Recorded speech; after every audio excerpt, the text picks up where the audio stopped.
Hello. Okay, let me see what everyone has said.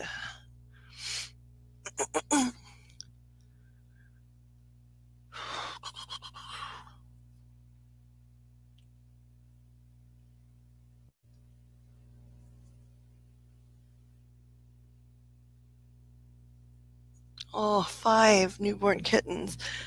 And lucid for your shift tomorrow. 9 days old. Holy heck. Every 2.5 to 3 hours. Wow. Hey, pigs. When the girl is giving us fits, we're feeding her first, and then she gets fed again. Everyone is done. We foster our local nonprofit, Neonate. Yep, 5. We got them at 12 hours old. The mom was about 5 months, a feral. She had them in the grass, cleaned them up, and walked away and hid. The other ferals started hissing and batting. Oh, hi, Ishi. How are you? Jill, I'm so glad you're here. I'm sorry I keep missing you. I've never been organized, but it's been different. I was doing really seems like every time I do get organized, which I had about a month of being extraordinarily organized, then my guides, my angelic team, whatever you want to call it, different cultures, different words, um, goes, oh, okay. We've been like waiting for you to catch up with knowing you can do X, Y, and Z. But did you know now we're going to make changes, and you're going to be doing these things as well. Um, and I even have one of them that wants to come forward right now and explain it. And I'm trying to say, please, not right now. We have some basic housekeeping questions to answer and some just basic things to do. Can we do it? Like, here, I'm going to welcome to the stage Cinnamon here, or Montana, or whatever her stage name is for today. We welcome to the stripper pole, Montana Cinnamon Tana. Hi, Joe. Hello. Are you all right? Uh-uh. Okay, hi, Ishi. Okay, so the Good Samaritan scooped them up, called Itsy Bitsy Rescue. Okay, that's the cutest thing ever. My oldest daughter, 32, is the one that works closely with the rescue. She also volunteers twice a month at the adoption center, I think. I think there's a switch on my computer. So before I do other things, Jill, it looks like you are the one that needs to go to bed, but I don't know what time zone you're in. But if you have to be up um, for a shift, what are your questions? I saw that you had questions, but rather than scroll as everybody keeps typing, I'm just going to ask what the big ones are for you, and then I hope you come back around later. And can I clarify something? You have a this is one of your channels, right? And then because this is your name, but you go under another name too, right? Where you have an operational channel. I'm getting some of the folks I've met over at Nikki's place a little bit confused,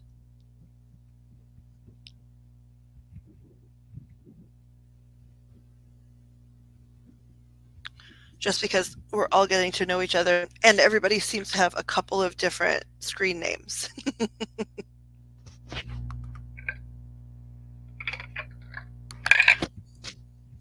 Other daughter, is her assistant, pulls graveyard feeding kittens all night. Wow. I'm the old lady that answers old wives' tales, questions, and done bottle babies and ferals close to 30 years. I mean, I've done that a little bit for wild animals, but not with that kind of consistency or longevity, and that's intense stuff because it's basically like you've had, I don't know what, quintuplet humans for basically in terms of the feeding schedule, but they're more fragile. They don't know how to go to the bathroom by themselves. a lot of the little mammals. Their mother has to encourage that. Like it's extremely a lot.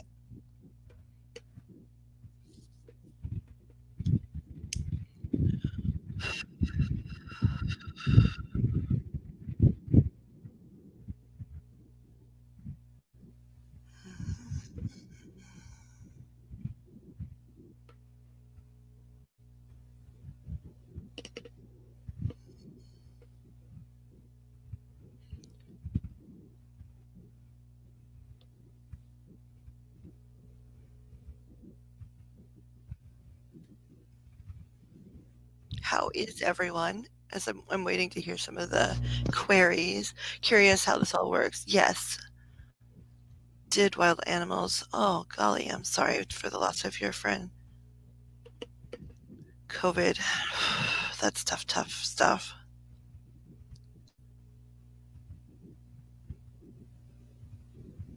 You guys were the animal sisters. Well, are the animal sisters. And do you use this name over on Nikki's channel? Like when we're in chat, I guess is what I'm asking.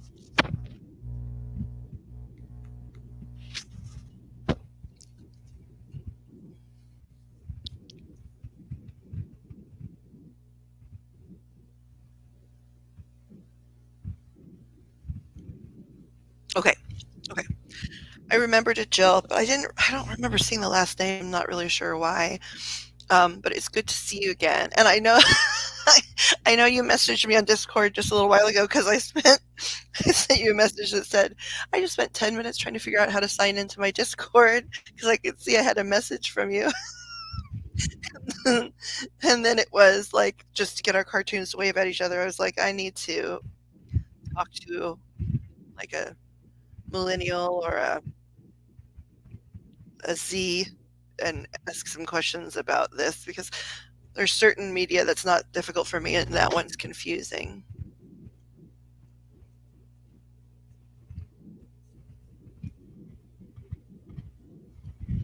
And so I know there's a lot of folks over there in Nikki's group that are interested in well, like I went on a live, I don't know if you were there or not. I went Spooky had a live, like she walked around in her local cemetery a couple nights ago over the weekend. History of paranormal stuff, reincarnation, yada yada. Ah, okay. Um, and so I don't know. See again, I don't know if I don't know. I don't know if who I catch there and who I don't. But I know that Teresa and Nikki have been over here, and I think you were you in the walk on Spooky's thing when she and her husband or partner were filming in the graveyard. Oh, you didn't. Okay. It was really fun, actually. I thought at first, "Oh, golly, I don't know what I think about this," because my experience, with spirits is they're like, "We don't hang out in the graveyard much because it's sort of boring, like, we wanna watch y'all, but when people come visit us there, now, of course, we have a f good time, and then we get to know, like, other people that are, buried there and stuff and hear and see some of their stories." And so at first I thought, I don't know, like, if she's gonna get a lot of action, but, there were some that popped up and, were like, well, they were talking to me a little bit, and they were saying, tell her I'm gonna do this and to follow me with the camera." Now, I wasn't there in person, right? So, but you'll have to ask Spooky. It was interesting and funny. It was funny. You guys all have a good sense of humor over there. That's why I like it. That's why I like visiting.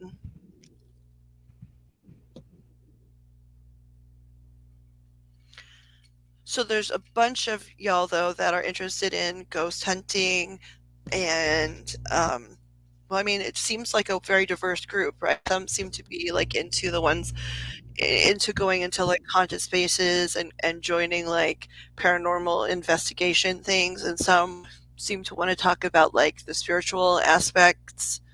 Um, some seem to like the folk tale, like all the lore things. Some really love true crime. And so, are you? How do you identify? I mean, I think spending as much time with animals as you do, you clearly are, you know, a fully loaded empath. um, the graveyard shift with Dale and Sprat. I don't know if I know that one. That's okay. Hold on a second.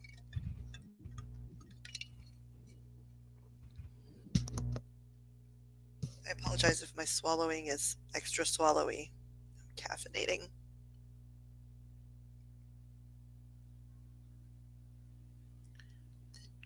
Graveyard shift.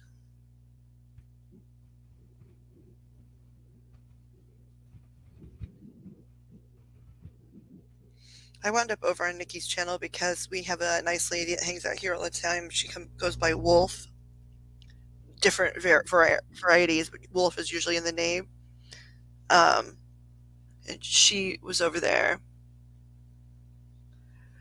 Oh, okay. I saw the Ghost Brothers. There was a series very recently. Oh, I do like him actually. Um, I've watched some of his stuff, a lot of it recently actually, where he takes like a ghost box to cemeteries, and I like his approach is super gentle.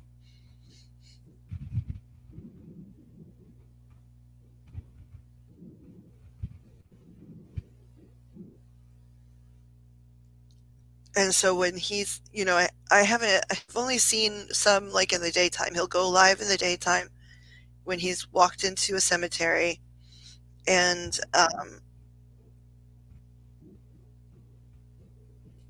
I love how respectful he is.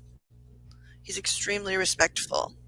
Um, like one of the first times I saw him, he was speaking to a spirit of a young girl, and he just was speaking to her very extraordinarily gently, and his approach was very kind. I like he called them resting areas. Yeah.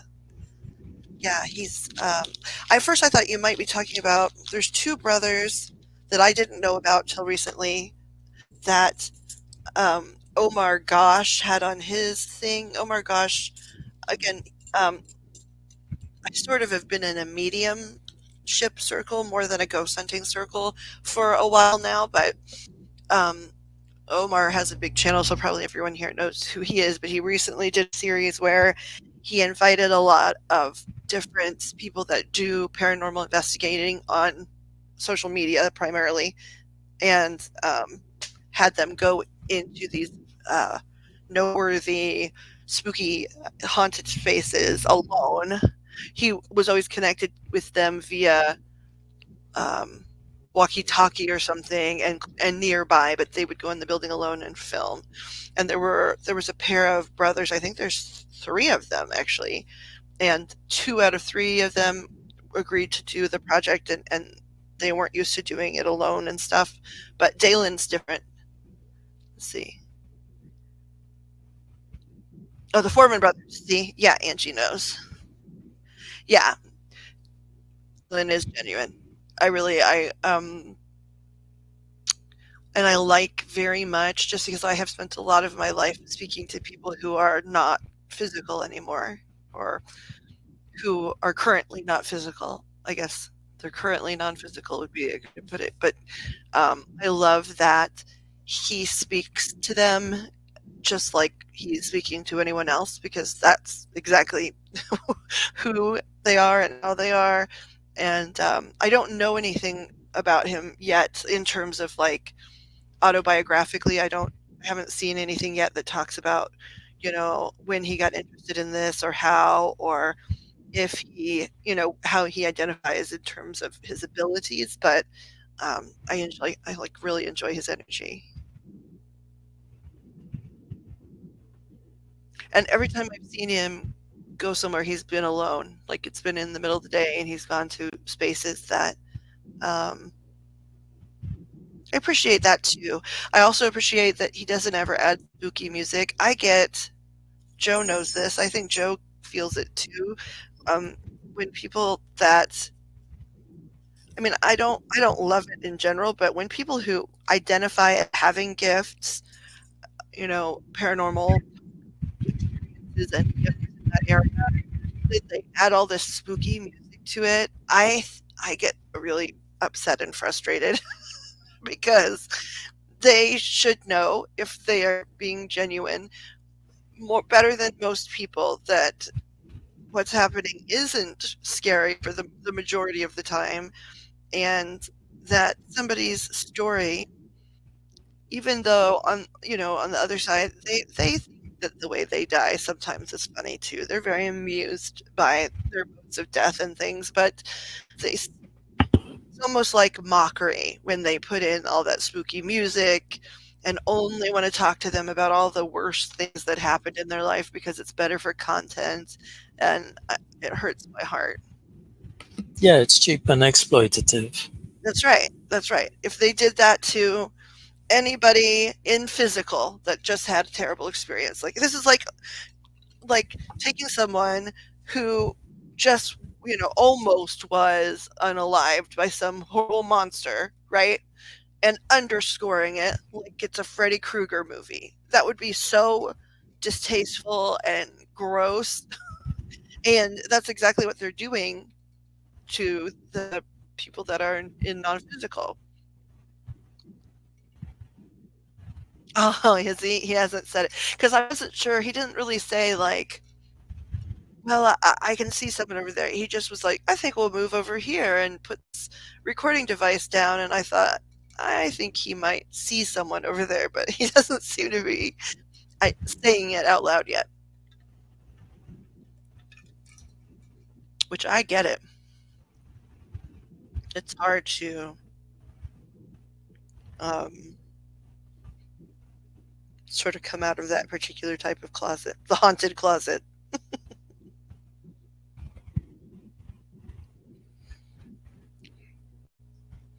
So, um, again, I'm so sorry, but I mean, I'm sorry to everyone that I'm late. Some of the people here have heard the whole story of what's been going on for me the last couple of weeks. Some haven't, and it's lengthy, so we'll launch into that after we get questions answered for people that want brief readings or to set up a reading or just to ask questions about the readings.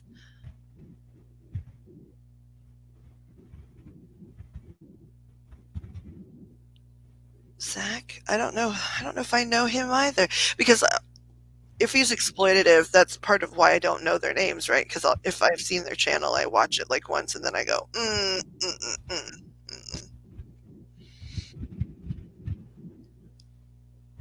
I'm looking him up now.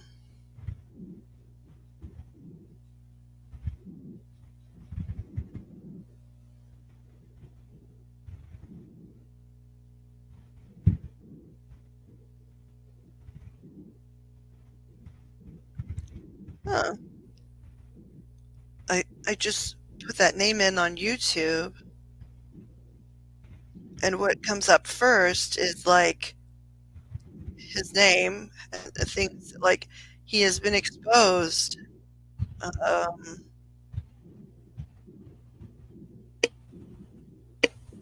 by the Goldfields Hotel caretaker for, hold on, faking the pilot episode. Okay, so this is all like in the last couple of weeks. There's all these people coming out and saying um, he fakes it, and he's a dirty, dirty liar. Hi, Claudia. But I hadn't heard of his name before now. That's a good thing, I think. I would have been like, "Arr." Some of them are funny, right? Like even if they're exploitive, some of them are funny, and like it's like I'm sure the spirit is just laughing too. Like these guys are morons, but but then there's stuff that seem to turn everyone and everything into like demonic energy, and it's just like, gosh, how insulting can you be? Oh, he does have a network show. Cardboard cutouts of him when you visit his sister. Oh, that's interesting. In that haunted city cat that you went to?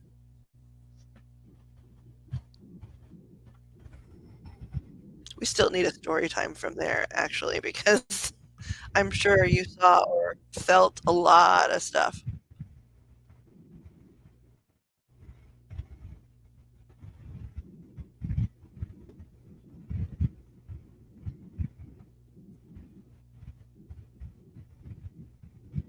Hey, Miss Jill, did you also sort of in the recent time, well, this is a dumb question probably.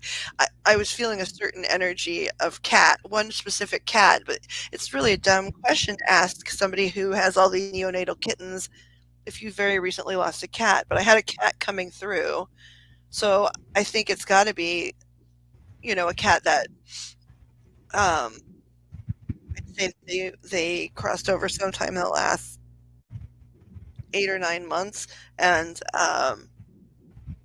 because when you were talking about your friend, right, I just was sort of knocking on the door of my guides and saying, like, what do we have? Like, is there a connection that, and they were saying, yeah, she doesn't, want to, you, meaning you, don't really want a reading tonight, but like, whenever you do, we're good to go. And so then they were saying, well, there's this cat. And actually, I was like, that's interesting. But now the cat's like sort of around.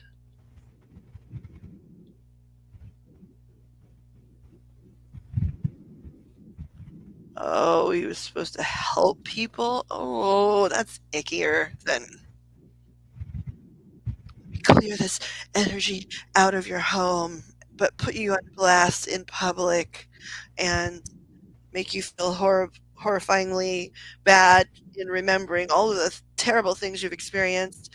And then I'm going to not do anything useful. Yep, nothing useful for you, but I will publicly sort of bring all of your most painful life experiences to network television.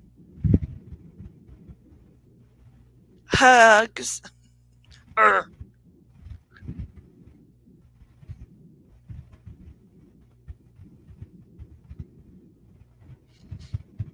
Frustrating. Hey, Joe, Yes. are you like digging through a closet or something? I am not. Huh. Are you hearing weird sounds coming from my side? Yeah. At first I thought it was just the fan, and then I was like, I think he's like digging through papers or looking for something. Is that not happening? That's not happening. Huh.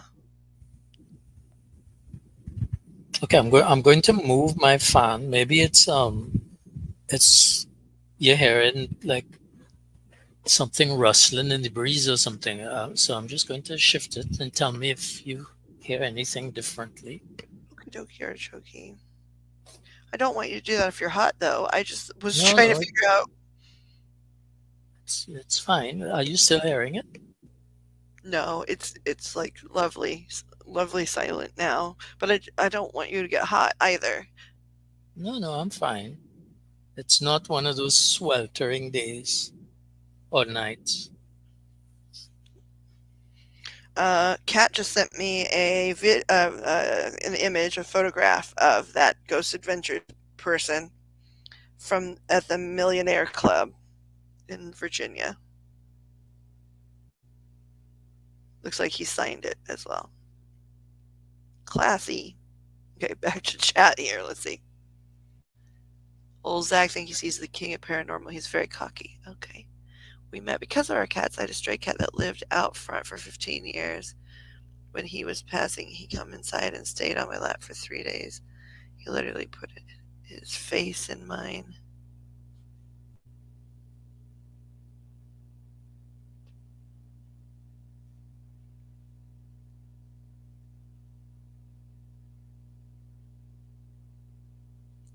Is that been in the last like 8 months to a year?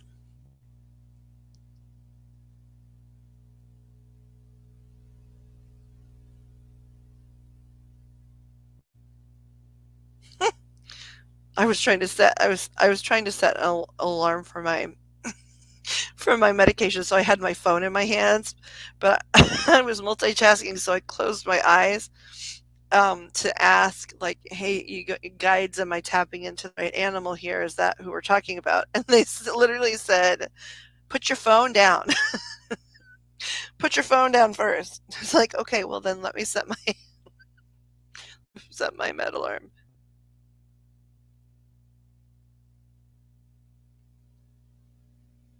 I'm not talking to you until you put your phone down. Thank you.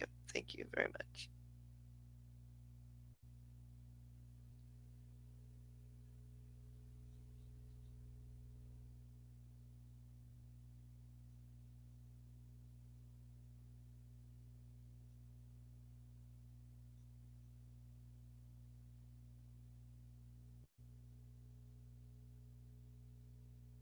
Okay, that's set.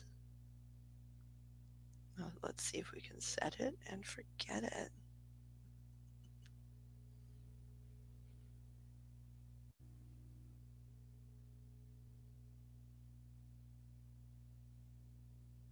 Okay, putting it to the side. See what chat says.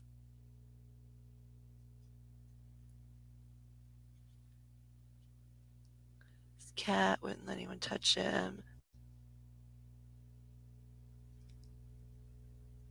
And he became a lab cat. He made it clear I was his person. Oh. You saw me looking at my phone? So to answer the question I asked about, are you empath? You're an empath and more. If you saw me looking at my phone,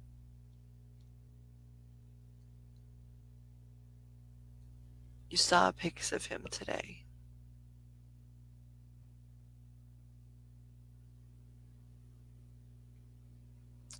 So you have so many cats around you, so I'm worried that it's a different cat. It probably isn't. It's oh, he looks kind of like my old cat Chester, but that doesn't help you at all. um, Short hair. You know they're like the darker tabby cat. They're not tabby. They look like tigers, sort of. No, put your phone down. Yeah, I know. I was trying to look for a photograph.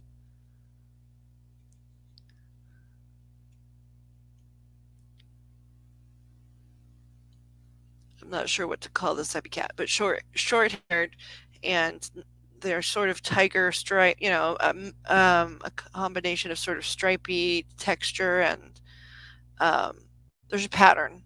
There's a pattern on them, and it's like in a series of browns and blacks. Anybody know what kind of cat that would be called?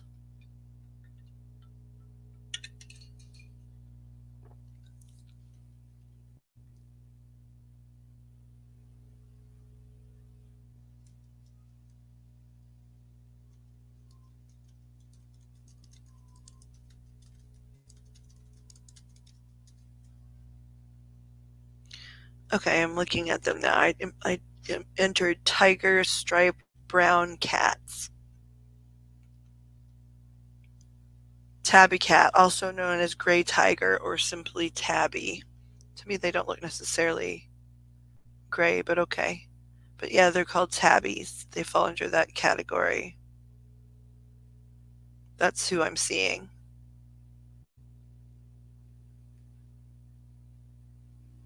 But yeah, tiger striped brown cats is what I entered, and a whole bunch of, cats that sort of are in that family pop up immediately on the Google. Yeah, cat, you're totally right. Exactly right. It's a tabby. I knew it wasn't a calico, right? I knew it wasn't a Siamese or a snowshoe or, any of the ones that I have owned. And we, had a couple, I guess, of these little tabbies, but I guess I thought tabbies didn't have patterns. I don't know why I thought that.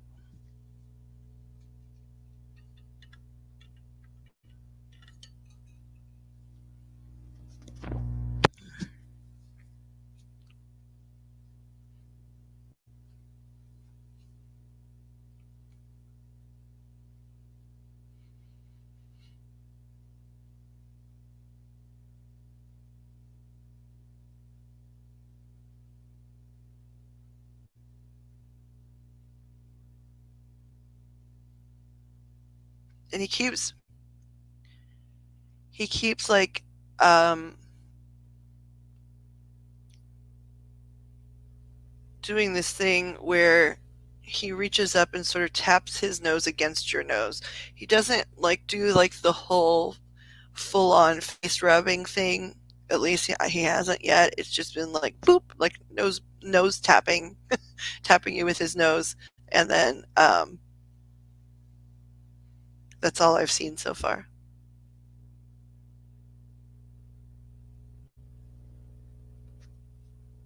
Hmm, interesting. Meowthy, that's cute. Meowth you.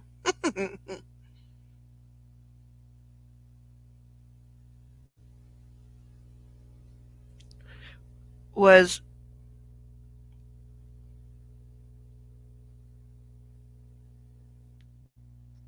did you lose a kitty that was close with dear Meowth you? Meowthy?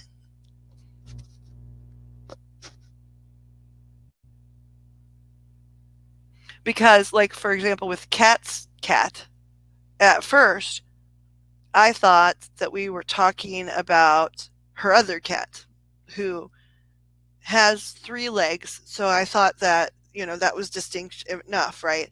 But this cat that we were speaking to was basically showing me at first like all of her favorite people and pets.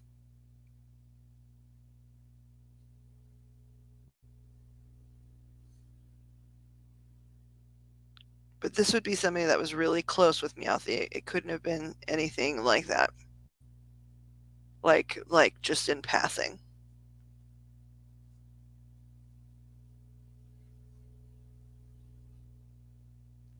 Warehouse.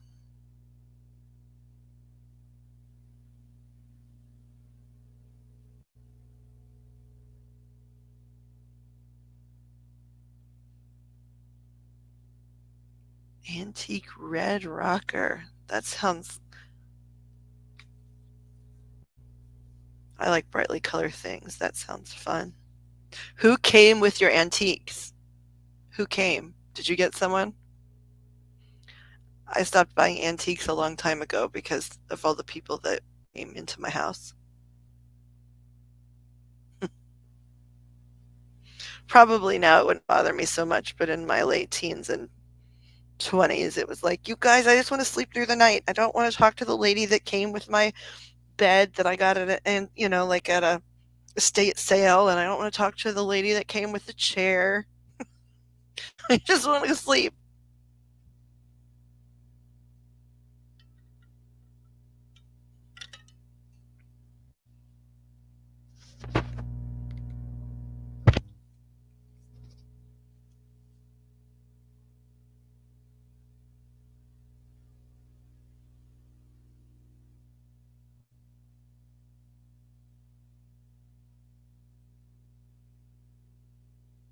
That nose tap would be a bummer.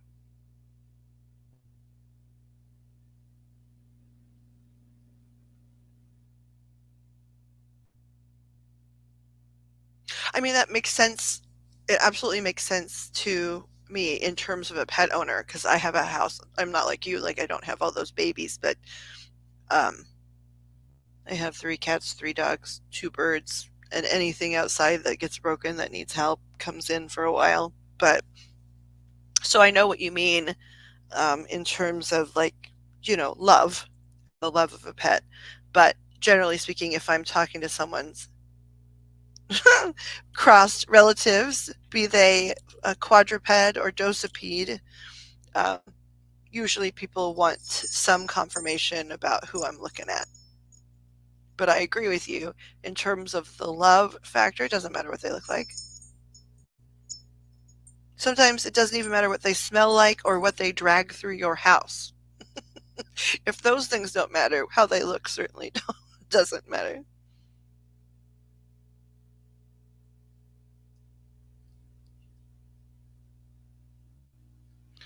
Red Rocker was, I think that got caught up. Um, Pix, how is your baby? Well, how are both of your babies?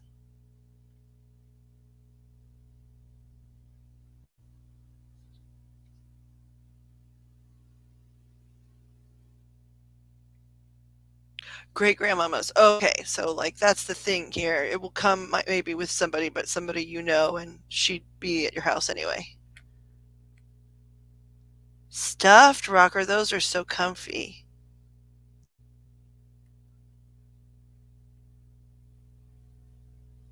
Waiting for kids to grow up. Yeah, that makes some sense.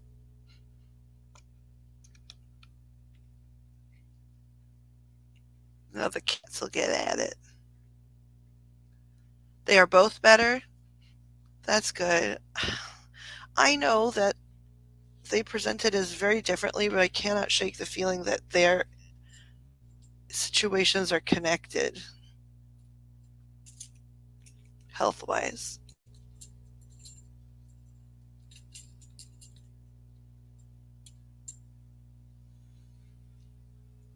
Meow loves the rocker. I bet. I mean, pets love motion anyway, right? And then if it's cozy,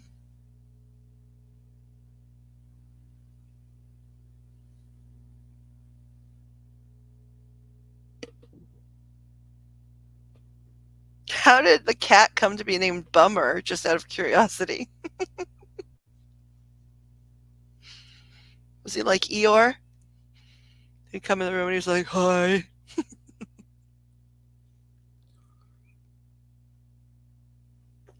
Okay, I hear you. What do you want me to shuffle?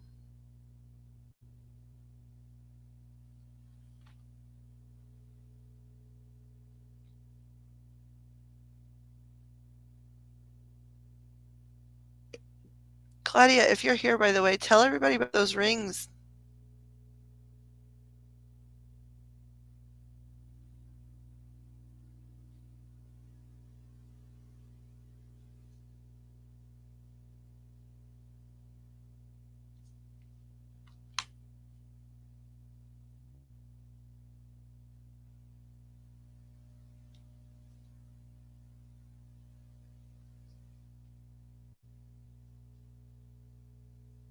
Ooh, this one. Okay.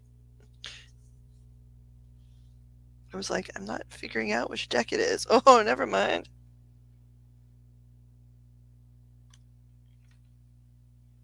He was a stray, so a nice way of saying he was a bum. I see.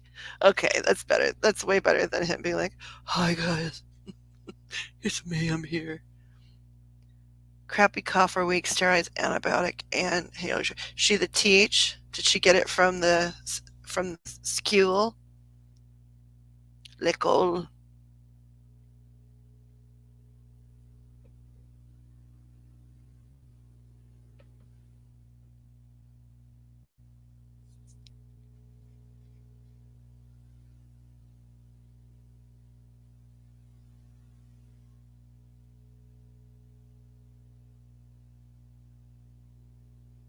I had a feeling that it was a Pokemon thing. I have a Pokemon fan.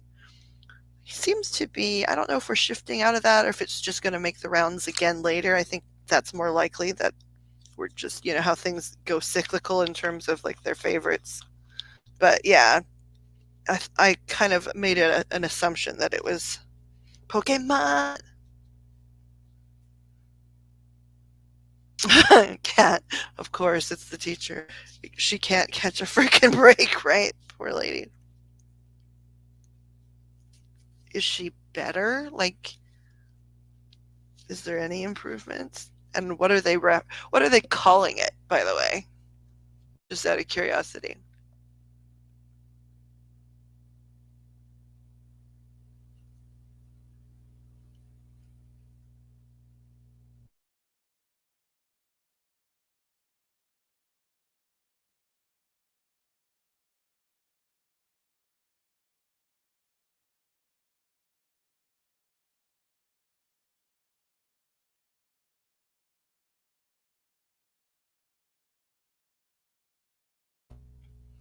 Okay, hold on. So I'm confused. Two picked for your engagement ring. See, one of them looked more like of antique, so I thought I don't know if it's just that you guys went to an antique jewelry store or if it was in the family, and then the other looked more modern. And then you're not sure which one you'll receive, but mine will be yellow gold and just the center stone, no stones on the side. So, do you mean your band?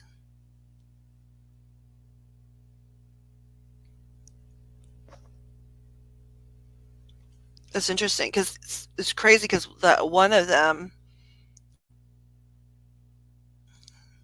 I'm trying to figure out how to describe it, but well, you'll know. It's the one that looks more like Art Deco, like 1920s. Looks very much like my grandmother's engagement ring, and she got engaged in, let's see, she was born in 1905. She got engaged in like 27 or something. And it looked, I mean, almost exactly. So it's, maybe that style's coming back. So you're saying the wedding band will be yellow gold, but the rings you were looking at to be engagements to fit with it are going to be, they looked white gold or silver, are they? Cough not better, she said. Allergies. We name our animals after other animals. All our dogs middle name rhyme. May, Ray, Faye, Ray, J. Yeah, dude. Yeah, yeah. I have a lot of rhyming middle names, and then I don't know if that's their official middle name, right? Or if it's it's just, I don't think so because their official middle name is nothing like that, but their affectionate names are all rhyming.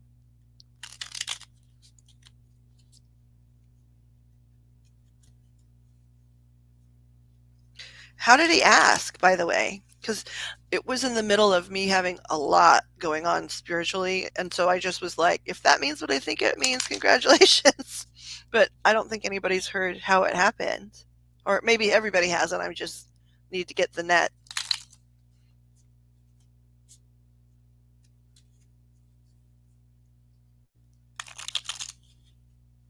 Ah, okay. So those, you're choosing like a setting and a style, but you're preferring it to be yellow gold.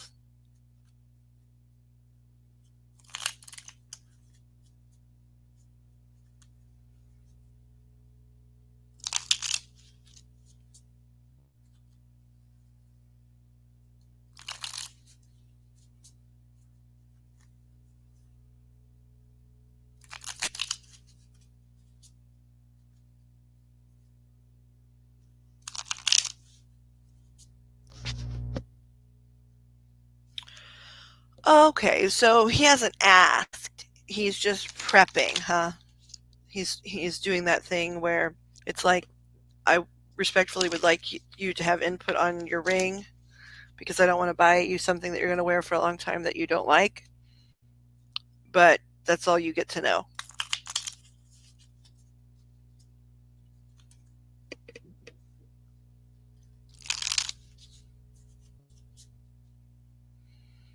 Some girls love that. Like, thank you so much for taking me into consideration because I really, really, really prefer to have some say in what, especially if they're ring people, right? If they, believe that it's a symbol that must stay on their hand at all times, right? Then it better be something they're comfortable in that doesn't get caught on their sweater, that all that stuff. But um and so some girls it's like, yes, thank you. Some girls are like, well, now it's just torture.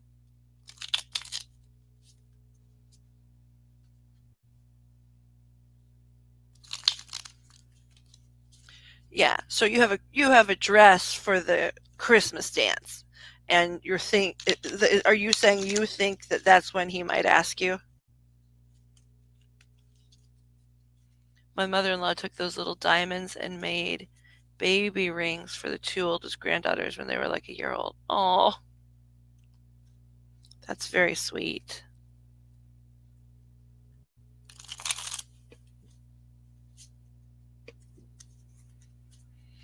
How does that work? I'd be like all scared. Like, if, wait, was it so that they could have it later, or was it really for a baby? And if so, um, see, I'm so paranoid. I think I'm just paranoid.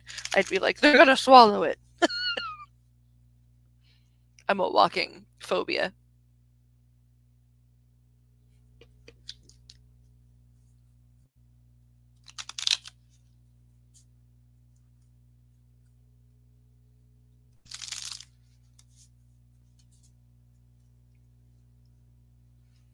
Now, since he did do that for you, Claudia, does that mean like you guys are already discussing what you are looking for in a marriage and you're doing like pre-counseling, or are you guys going to do all that after it's official? Oh, you tie the ring to their wrist? Ah, okay, so they could keep it for the long haul.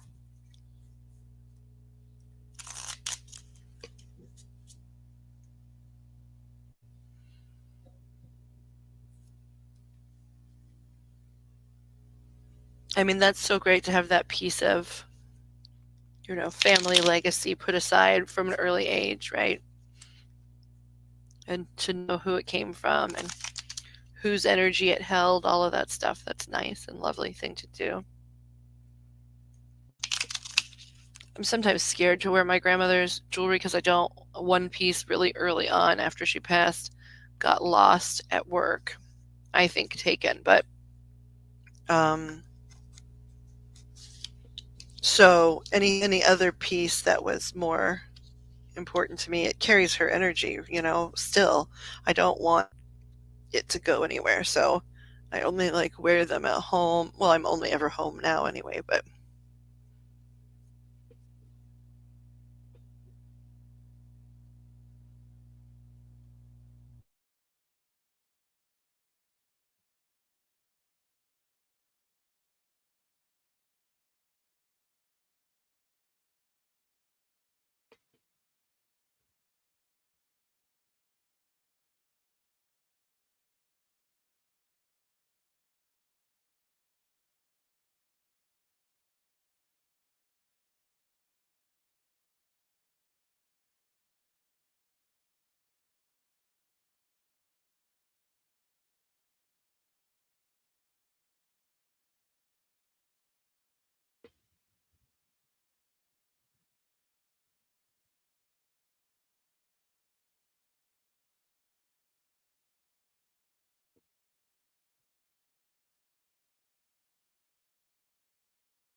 so wait, so Jill, was this her mom, your mother-in-law's mom, or was it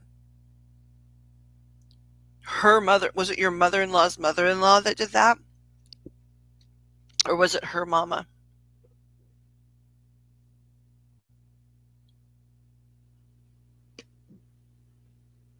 Wait, no, okay.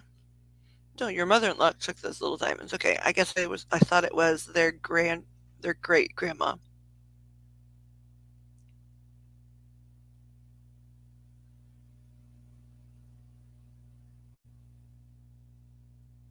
Yeah, yeah. I went back. I wasn't retaining. Well, that's very nice of her, but yeah, I understand why you'd be like, oh, nothing can ever happen to these.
Sorry, I muted for a second. I heard the birds start going in the background, and I thought it's gonna get loud up in here.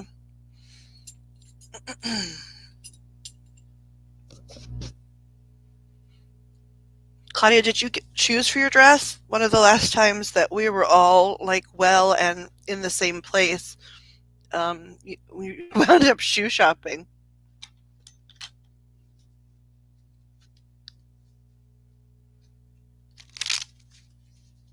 Shuffle, shuffle.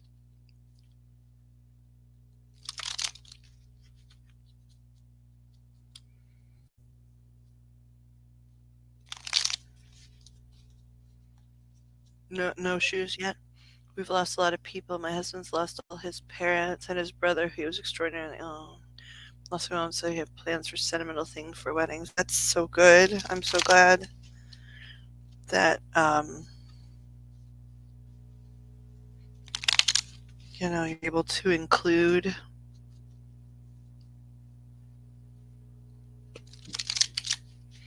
And some of your peoples have been gone for a while. Is that accurate, Miss Jill? Because someone just said, well, somebody in my guidance team, just to clarify, um, just said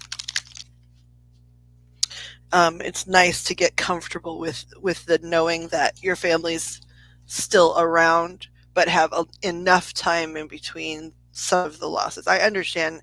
I know that you have one very recent, like heartbreaking, like one that you're carrying heavy still in your body, but a lot of them, there's been some distance. Yeah, because they were talking about how it's nice once that happens because you've had time enough to find them sort of in the ether and feel the energetic presence they've become in your life, and so then having them at celebrations isn't something that makes it a painful thing. It's able to be a joyful thing, which is great. That sounds a lot like you guys are pretty healthy. Once you have some time, you're pretty healthy about the way you handle that type of transition.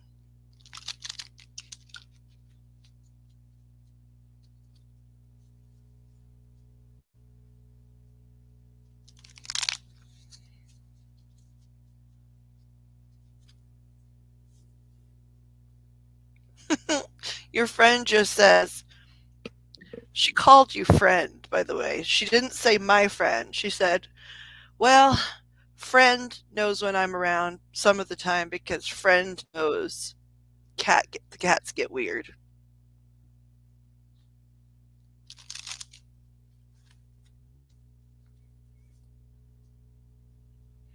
It almost feels like you guys call it, well, friend. Hey friend. Hey there, friend. I don't know if it was sort of like a sarcastic, like affectionate, because some people are like, "Hey, girlfriend," or "Hey, bestie." It's not that. It's like, "Hi, friend. Hey, friend. Friend knows when I'm there because she sees the cats get weird."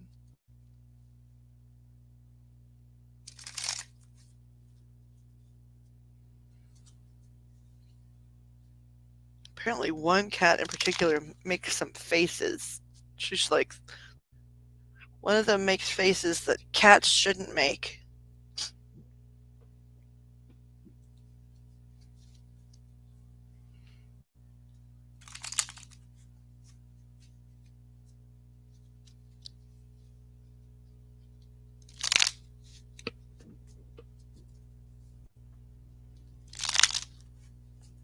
Ouch.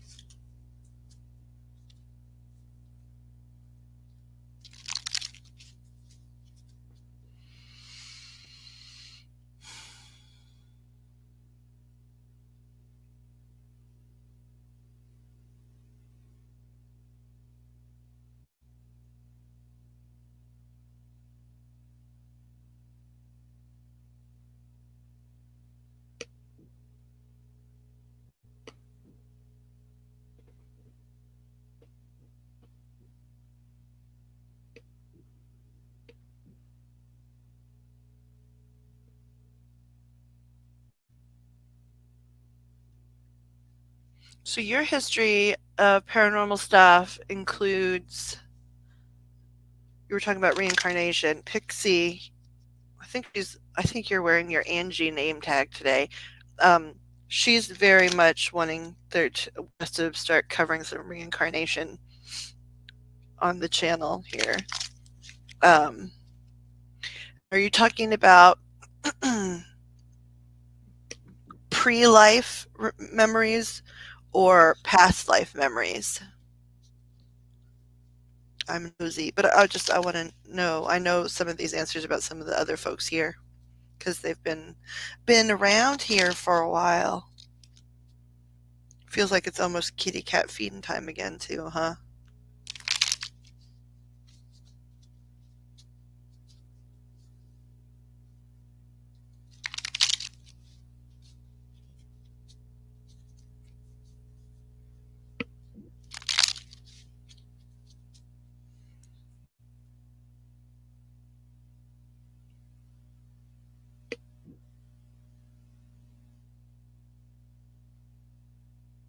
On his birthday.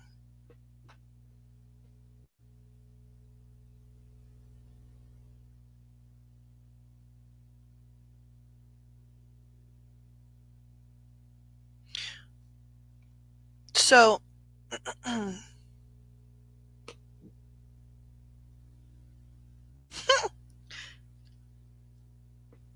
I'm sure then, because you have these experiences, you know it's so much easier to see and hear and get messages from people that were less close to you, right? Because our feelings get sort of in the way, right? They can kind of create a haze or a fog around our experience, at least, in the first couple of years, especially. And I'm saying that because um, friend said she assumes that I'm not there, but there's that whole um, bifurcation of the soul thing that we can do, and I'm around a lot more than she thinks. She's like sometimes. She says sometimes she almost feels like a little bit too like snoopish because because you're expecting her fully to be with her family a lot, which is understandable. She's saying she is, but that she's with you almost as much, and it's because you don't expect it, so you don't think to look for her, and every once in a while something will happen where you'll be like, "Wait, are you here right now? What are you doing here right now?"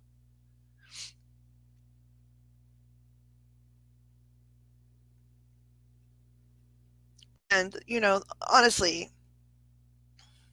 that whole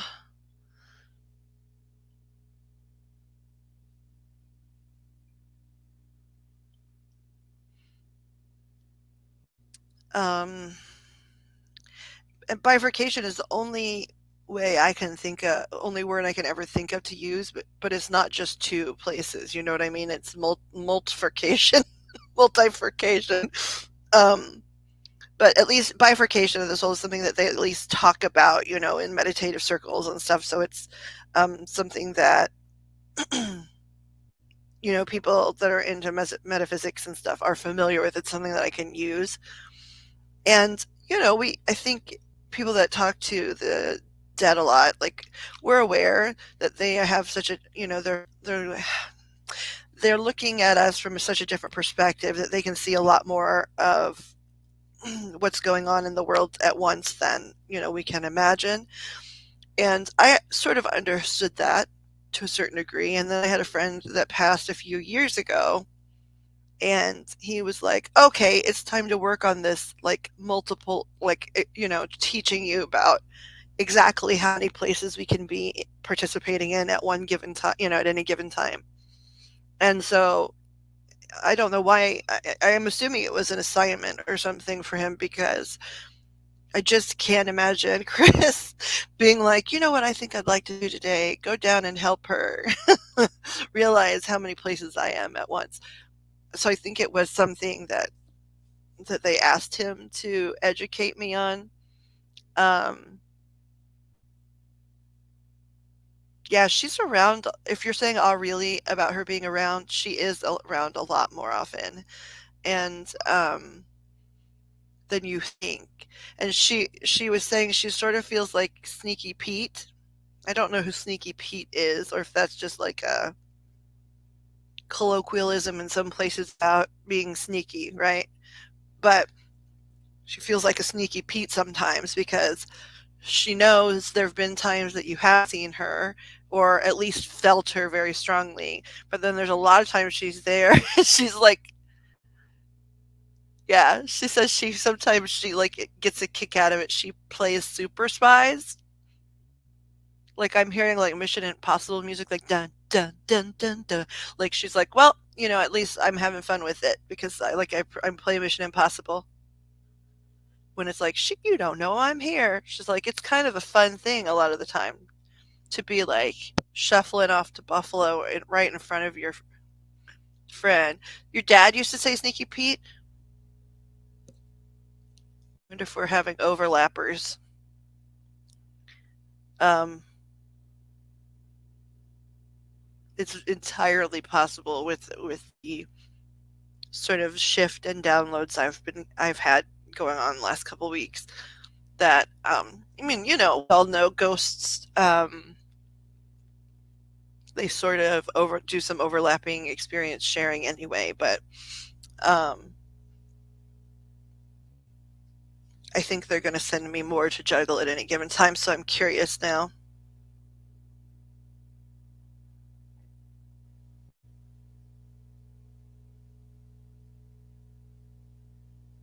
She's talking about, she says, I'm there every single day, at least for a little while.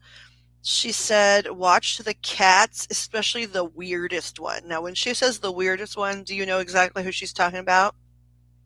She just said, oh, yeah, super weirdo. Do you know? I mean, I just want to confirm that you know who she's referencing before we move on.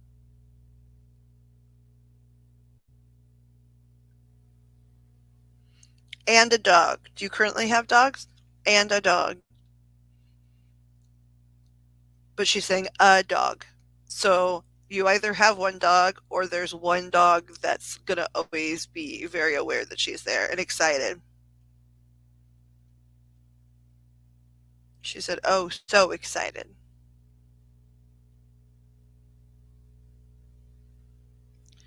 Where is she from?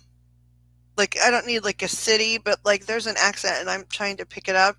It's coming, I mean to me it's an accent anyway, right? I'm sure I sound like I have an accent to some people, but I'm trying to.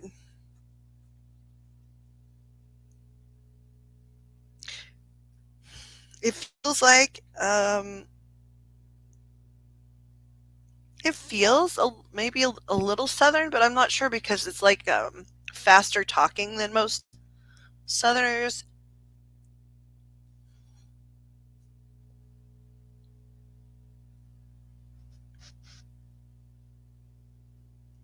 Her name's Nova. No, I love that name.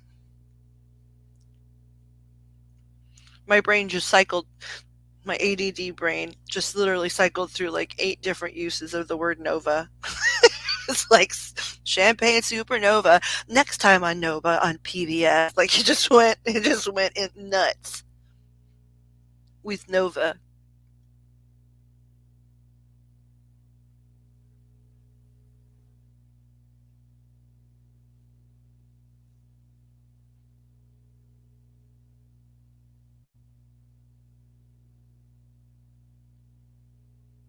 This is so she says, yeah, that one's a sweet little freak, but there's somebody else that's older. It's a cat that's not old, but older than Nova. Next time on Nova.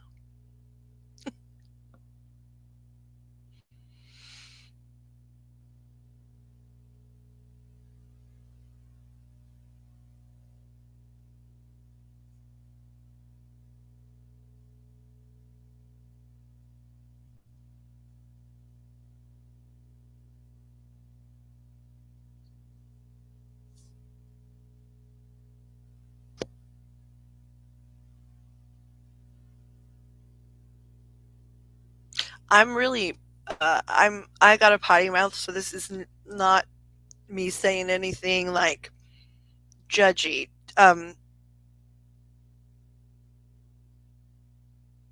is she the person? Did y'all like talking like sailors to each other a little bit?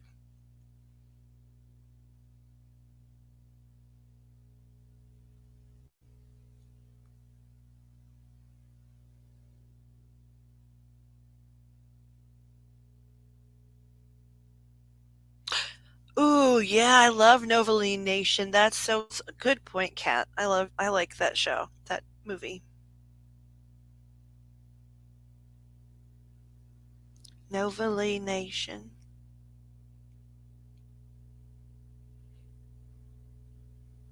For such a quiet little piece, first of all, they had a lot of great actors, and then it was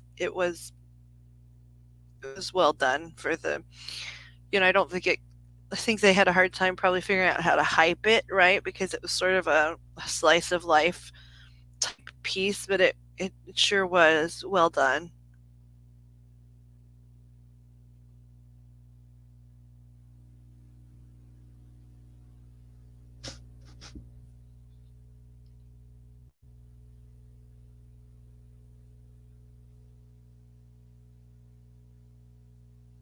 Poor Jill, it's like I'm asking her all these questions and she's probably got like two cats in each hand. Teacup Chihuahua, that's my service dog. Lisa loves my dog. He was her little bug, and she swore he only stopped and backed up for her to pick him up. Oh, yeah, we talk like sailors. Okay. Yeah, okay. Then this is definitely her. I just wanted to, because I thought, I know this is one of Jill's pals, or like, I mean, I guess it could be like, it's a contemporary, though. Like, it's not somebody that's old enough to be your mom's generation or young enough to be your kid's generation, right? Somebody that's a contemporary, but that could have been that you had more than one contemporary here. So it could have been like, okay, there was a brother that's on the other side or something that liked to love to cuss. But I mean, it sounded like the same voice to me, but I just wanted to make sure. Yeah, she's talking fast and but there is some kind of accent. And I was like, is that a little bit Southern? Like, I can't, but it's not, it's not twangy. It's more like, I always try to think of something on TV.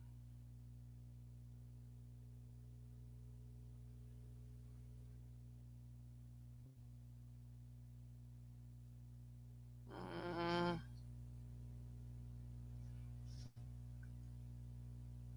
and it's only in the vowels that I hear the accent.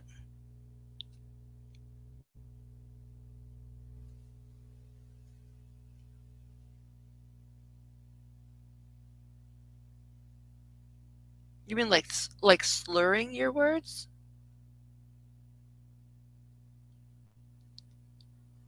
No, if you're asking about the cussing, no, there was no like slurring. No, there was no like bad cussing. And, I mean, I like all the bad words. I'm just saying there were. It was sailor talk. No, like in terms of the accent, I'm trying to think of somebody who sounds who was like a little southern on TV, but like who you could only hear it in the release of the vowels. Um, and it's not southern like it'd be more, like some southerners are like this. That's not what it's like, right? And then there's some that are like this, and it's not like that, right? It's more like it's in the lower vowels, so it'd be like, what y'all having for lunch? Like, and but then all of the other, um, like all of the consonants are crisp. That's why I was like, is this a southern accent or is this something else that I'm not hearing very well? But to me, being in the middle of everything, there's an accent.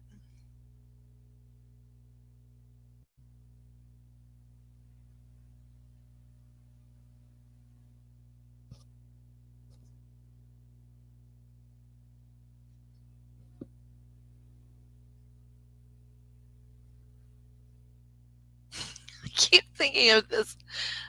It's like I know that we're not all. of us super young or whatever, but like I can't even remember her name. But there was a show called Empty Nest that used to be on when I was a kid and probably teen. It came on, I saw it a lot because it came on after the Golden Girls, and my maternal grandmother loved the Golden Girls, and now, of course, I love the Golden Girls.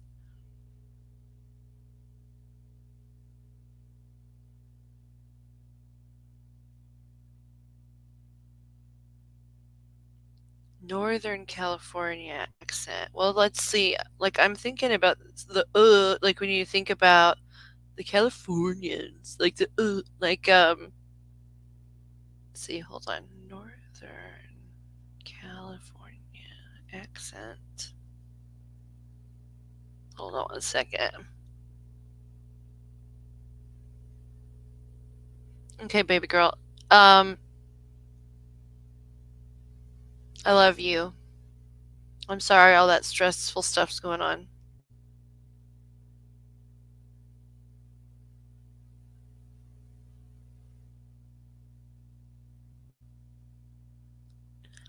Maggie said she'll come lay down with you and rub your head. And I said, rub your head. And she said, like, just sort of run your fingers through their hair sitting next to them.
Okay, I'm sorry. I stopped to listen to a NorCal accent just because I wanted to know, and what I'm hearing making sense, right? Like they're saying things like milk, right? Like milk from a cow, but it's milk, milk, and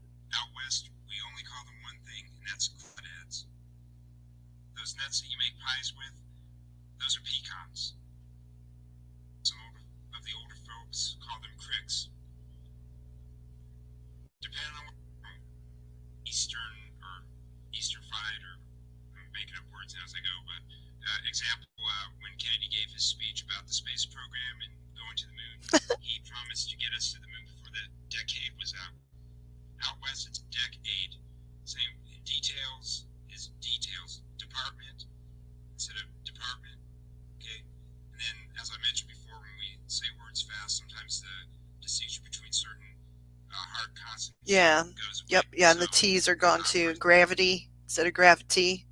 Yeah, okay, that makes sense. That's why I was like, is this Southern? What the heck is this?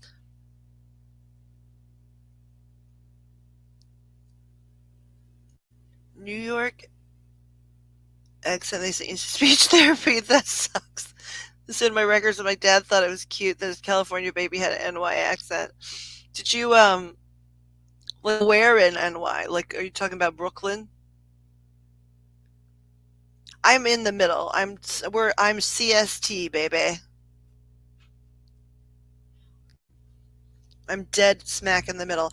And people, it was crazy. One time when I used to go everywhere for work, and um, my work was performing as well. So I did a lot of accents and things. So people would always be like, "Where are you really from?" Or talk to me real, right? Talk to me real. And um, one time I was actually in LA, and somebody said, "My God, you sound like Dorothy from The Wizard of Oz." And I was like, other than, the way Judy Garland, rounded some of her vowels, like she didn't have an accent. And they were like, she did to some of us. And then when I went back and like sort of looked up some stuff, she was actually born, Judy Garland was born not terribly far from where I live in the Midwest. And it was like, oh, so we do, there is I don't sound like Judy Garland, but I guess there might be some similarities to the way she spoke in that movie or something.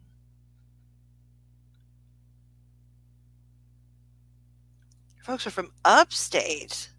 So they're sometimes, well, upstate's tricky, right? Because sometimes they can almost sound like certain, if they're small areas, they can sound extremely rural because they are rural, the rural juror.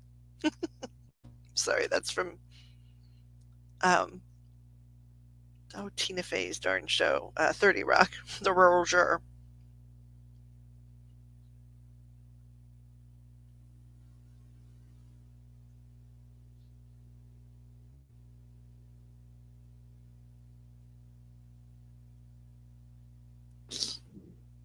Oh, hello. He's returned. Yeah, I was making breakfast. With a twinkle in his eye, a sniffle in his nose, he hath returned.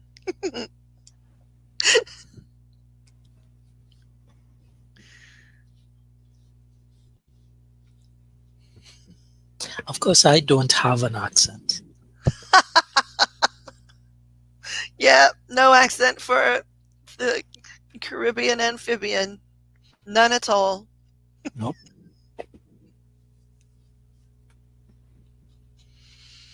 I have a friend who I met online a zillion years ago, and she's an amazing woman now, and she's a oh my goodness, ICU. She's an ICU nurse, and she has been for several years. So the last handful of years were really hard on her, but she was from Canada, eh? And she's from Alberta. I wound up making a lot of friends from Alberta, and even from the same like area of Alberta, which was Edmonton. But anyway, she on that chat site met someone, fell in love, and they got married. And so he was from Boston, but they decided that upstate NY would be a good choice. She could get home pretty quickly. He could get home pretty quickly if they needed to. And she was expecting to be like, I'm walking here, like she was expecting like deep Brooklyn mixed with like an old Astoria part of Brooklyn kind of situation. She was like, some of them sound like they're like, I don't know, like on some cartoon where they live out like in the Appalachian areas. And I was like, well, I think that's, you must be someplace really, really, very rural.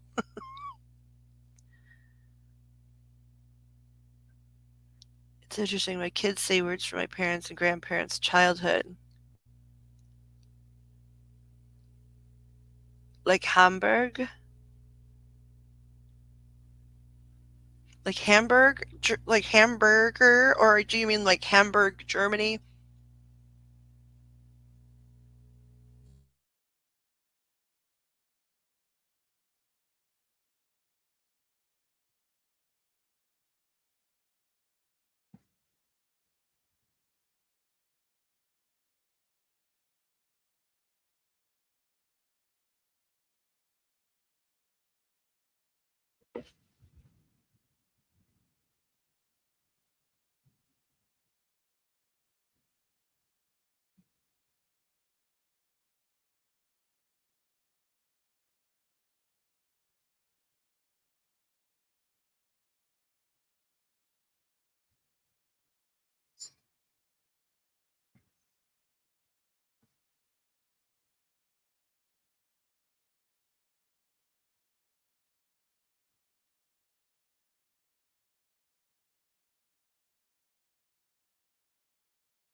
Interesting. Instead of like, beef or like ground chuck, like some in the Midwest, right?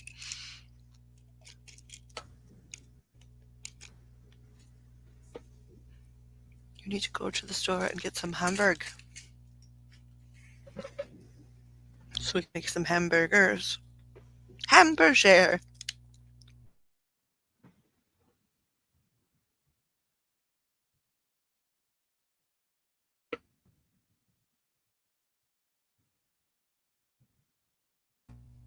Are your parents like influenced by their ancestors that came from elsewhere?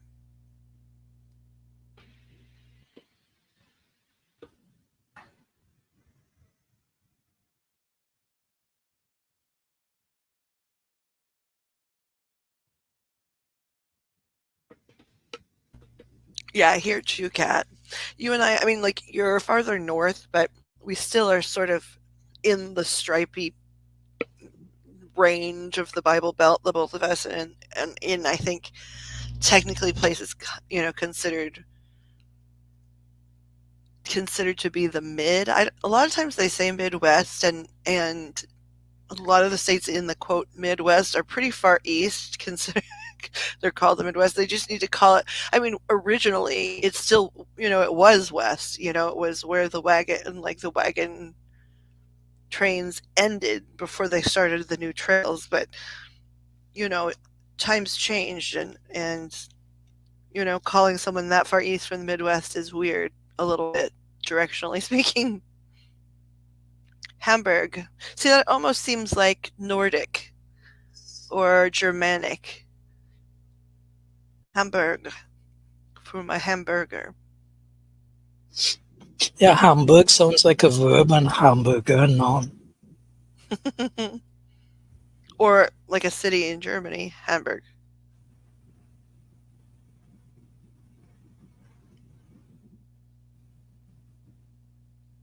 So, are residents of Hamburg call hamburgers? I don't actually know. Hamburg steak is a patty of ground beef made popular worldwide by migrating Germans.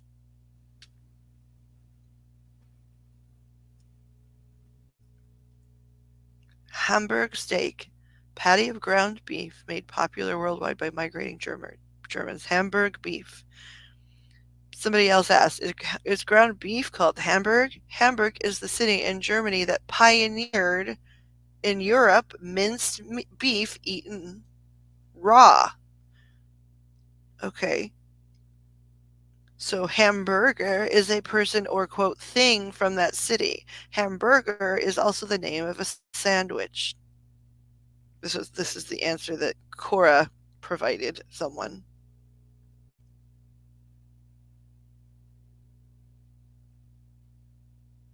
They are Joe, Kat says, learned that in German class. Guten Nachmittag, Miss Kat. Du Katten. Grandmother was put in an orphanage when she was 10 or so. They were very poor. She married young. My other grandparents, closer to middle income, but both sides came to America. Yeah, okay. It sounded Germanic, and then when I looked it up, it was Germanic right before the First World War. My grandfather, my paternal, he's my dad's stepfather technically, but he's his father. He was a first generation Mexican immigrant, and his mother couldn't always afford them. Um,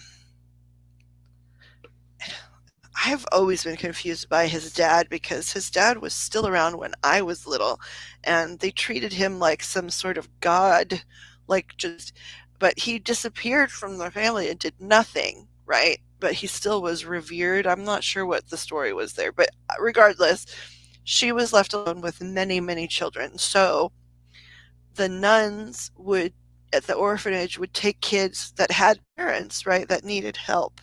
So she would rotate her children and three would go in at a time. and they'd stay there for a year or so, and then she'd rotate out. In the beginning, of course, the youngest ones stayed with her, but as they aged, she started to rotate.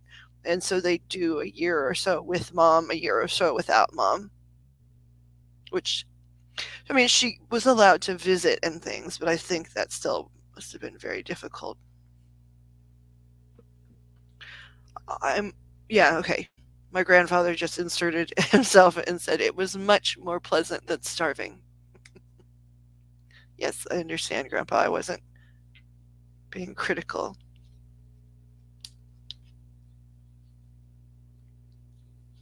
He said, I didn't think you were. I just wanted to say hi. I don't, he doesn't talk that as much. I don't hear from him. Oh, he said, it's one of the first times I've brought him up independently from grandma. So he was enjoying it. I'm sorry. I didn't know I always attached you to grandma. I mean, you attached you to grandma at a very young age and stayed attached. He said, we're still attached now. Wink. Ew. Grandparents, grandparents.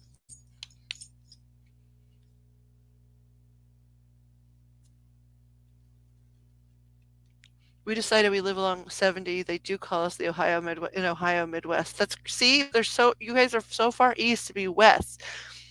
But I guess, like I said, like on a wagon train, we were the edge of the world at a certain point. My mom's family had the habit of marrying off the girls at very young ages. We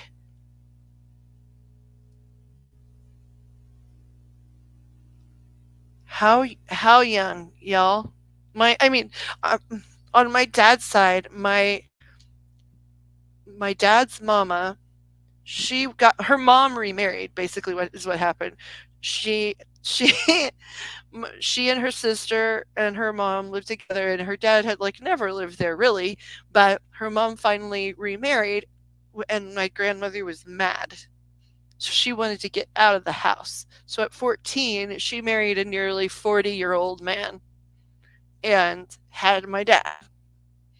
And he was, of course, not a very nice 40-year-old man. And eventually, my granny, as we called her, my great grandmother, ran him off with a baseball bat once and a shotgun once, and then the shotgun he took seriously. And then she met and fell in love with the man who is my grandfather. Let's see, my dad was maybe 4, so she was probably she was 19 by the time she was on to her second marriage. Whoa, first kid at 14, last kid at 44. I mean, I went to parochial school, kindergarten through 12th grade, and there were some people there that had, you know, like a kid in my class, he was number 16 of 17 children. And so I mean, I can wrap my head around it, but I can't wrap my head around it like personally, right? Like that seems like what? Your mom was 15, your dad was 19, 47 years. That's amazing. Um,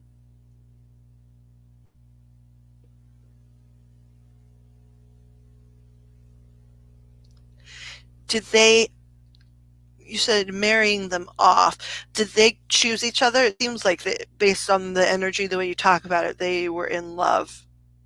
Or were they arranged, but also in love?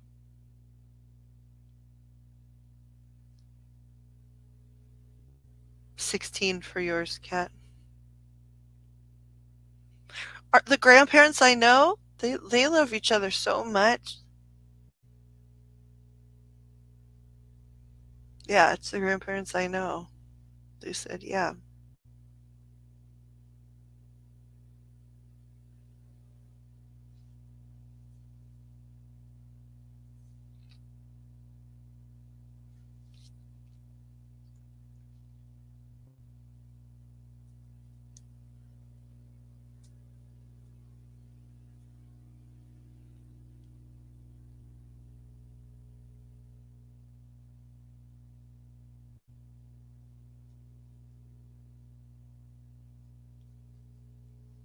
How many in total children did your grandmother have, Jill?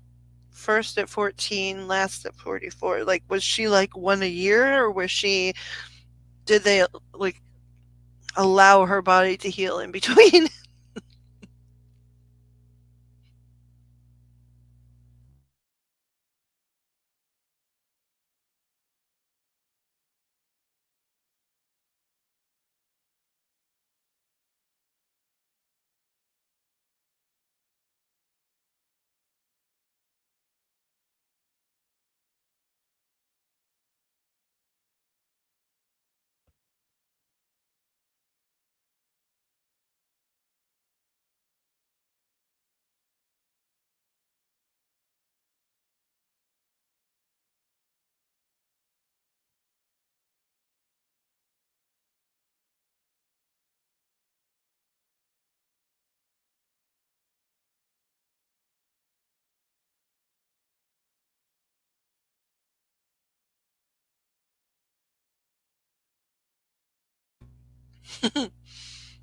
I see.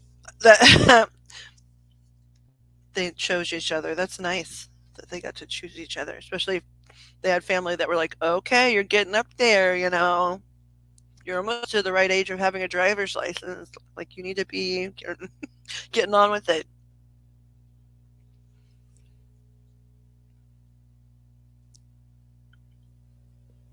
7. I was getting ready to think though at that with that range of years, it was like I know you probably already know Wolfie from Nikki's channel, but it was like y'all need to talk because Wolfie isn't it 22? You guys, I think it's 22 children, same mother, same father, all 22. I'm close to right in that number. If it's not 22, it's 20 children plus the two parents.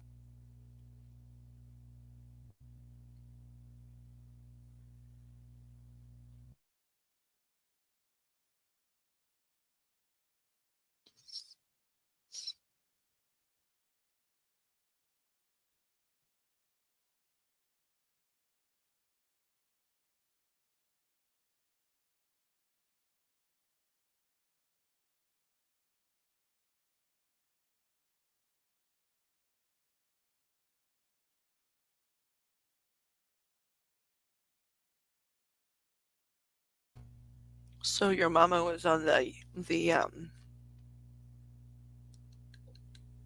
she was one of the second youngest, I guess.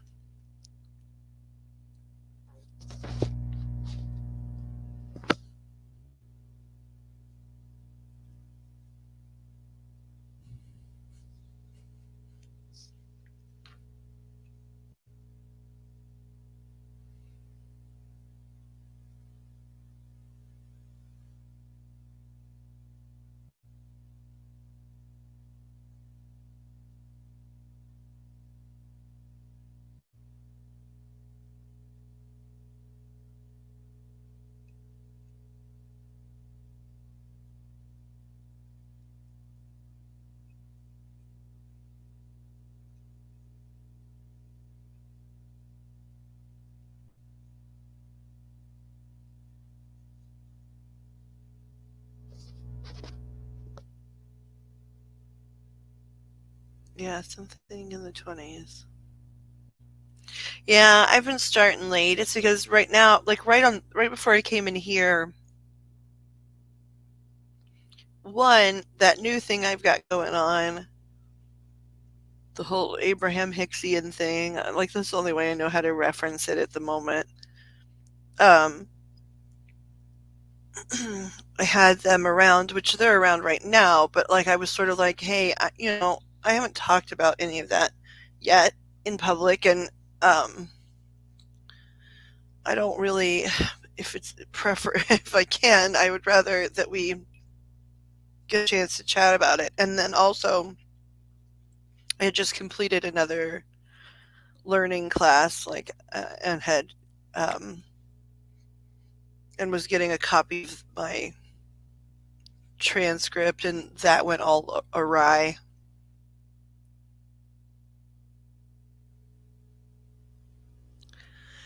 Yeah, I mean, I think I need like, um, I just need to come on at a decent time and just like sort of tell everybody. And like, Joe helps me a little bit just because some of it, I don't remember all of it because I'm channeling, really, I remember a lot more of it than some people would, maybe, I guess, but um, it's a different kind of channeling for me. And, and so, and Joe was around since pretty early on, I think, in this experience and has spoken to them certainly more than I have. Sissy molestation, not with my grandpa. He had severe autoimmune issues and was an alcoholic with emotional issues. We now believe he had IBD and they never had stable living situations. IBD.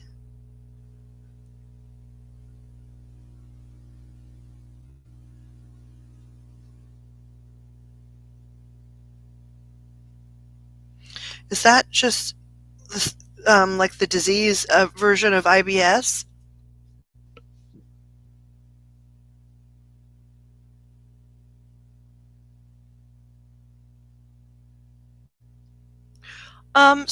I can talk about that really easy.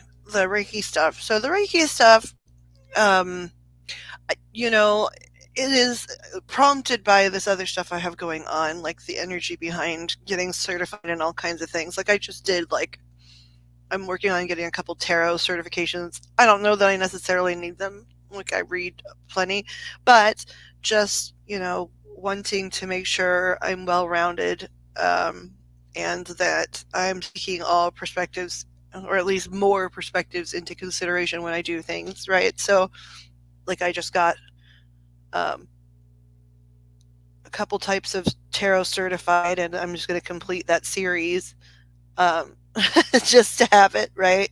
Um, and the Reiki stuff. So the Reiki stuff was prompted because I was like already sort of doing some things, and I have been for a handful of years, some light, I guess Reiki light type of things on people in my immediate vicinity and pets in the immediate vicinity, and sometimes I was sending sort of like group consciousness energy during some of our past things, like when we did group guided meditation or energy collaboration, like the few times we've done that. And so I thought, and then it was getting to be like a lot since the other stuff happened, where I was really sort of um, using that type of energy more and more, um, probably under the influence of spirit or whatever. So and I've had a lot of friends that have been Reiki practitioners and things like that. So I knew things from them and had taken, like, I think, like little courses that they offered, like the Alternative Healing Center, talking about it. But I learned so much I didn't know. And from people that, like, uh, these people that I know, like, were working at healing centers and were, like, practitioners everybody wanted to get services from and stuff, but like there was so much about it that I guess the history or whatever, probably isn't important in everyday practice when they're just having somebody come in for certain types of sessions. However, for me that stuff became more interesting because um, I of course knew, like, that you could do some forms of like spiritual distance healing, but I didn't necessarily know that Reiki was one of them. And you read about spiritual surgeries and stuff, and I think that stuff's possible. I don't think it's always practiced ethically, so I'm not very interested in that. Anyway, there were so many things about Reiki I did not know, that are going to be applicable in just services I can offer clients. Some things that I was already sort of subconsciously doing, um, and some things that I'm really excited to try. Like I had no idea, um, I knew you could do it on pets, but I didn't know anything at all about using it as a way, to help, like to work with your plants, or asking a tree to do reverse Reiki with you and getting permission, or doing this certain things on your food for the well-being, and um, I did not know in terms of distance Reiki that there are a lot of practitioners, especially in countries where this is a more widely and longer term accepted type of healing, um, where they accept a lot of different sort of metaphysical modalities. But like, um, I did not know you could send Reiki into the future. You could actually send Reiki into the past and attempt to retrospectively heal yourself. There are people that claim, hey, I'm on a practice, I'm journaling about it, and every day I'm sending specific types of Reiki to work on my health in these areas, because especially back at this point in my life, there weren't even words for some of the diseases I had. So, or that I have. So I'm sending energy to work on those things now. And as they go along and as they progress, like they are like going to bed after doing these and waking up feeling just a little bit better, and whether that's psychosomatic or not, to me, is hardly relevant if they're feeling better. Let's see, inflammatory bowel. The first boys were out of control, and grandma was always working because grandpa was always gone. IBD, yeah, Crohn's. Okay, yeah, yeah. I have some similar stuff. Yeah, Kat was a GI nurse for a really long time. People want credentials. Yeah, they do. Help me with autoimmune stuff. See, okay, it can, Jill, because I have so many. You're in a group, so you're surrounded by autoimmune dysfunction in this room right now. Angie left, but she still counts. And there were some things I was already sort of practicing on myself very recently. Things that I would have done for other people in the past, like if they'd had a headache or whatever, and I was like, why can't I do me? Like, um, and so I was already doing that. So first of all, where I'm going, like for now, there's other places that I'm looking into, but I wanted to take a bunch of classes for free and see, first of all, if there was any quality to them. Now I chose a place that's certified, is in oh, what do they call it? Hold on, there's there's a specific, hold on.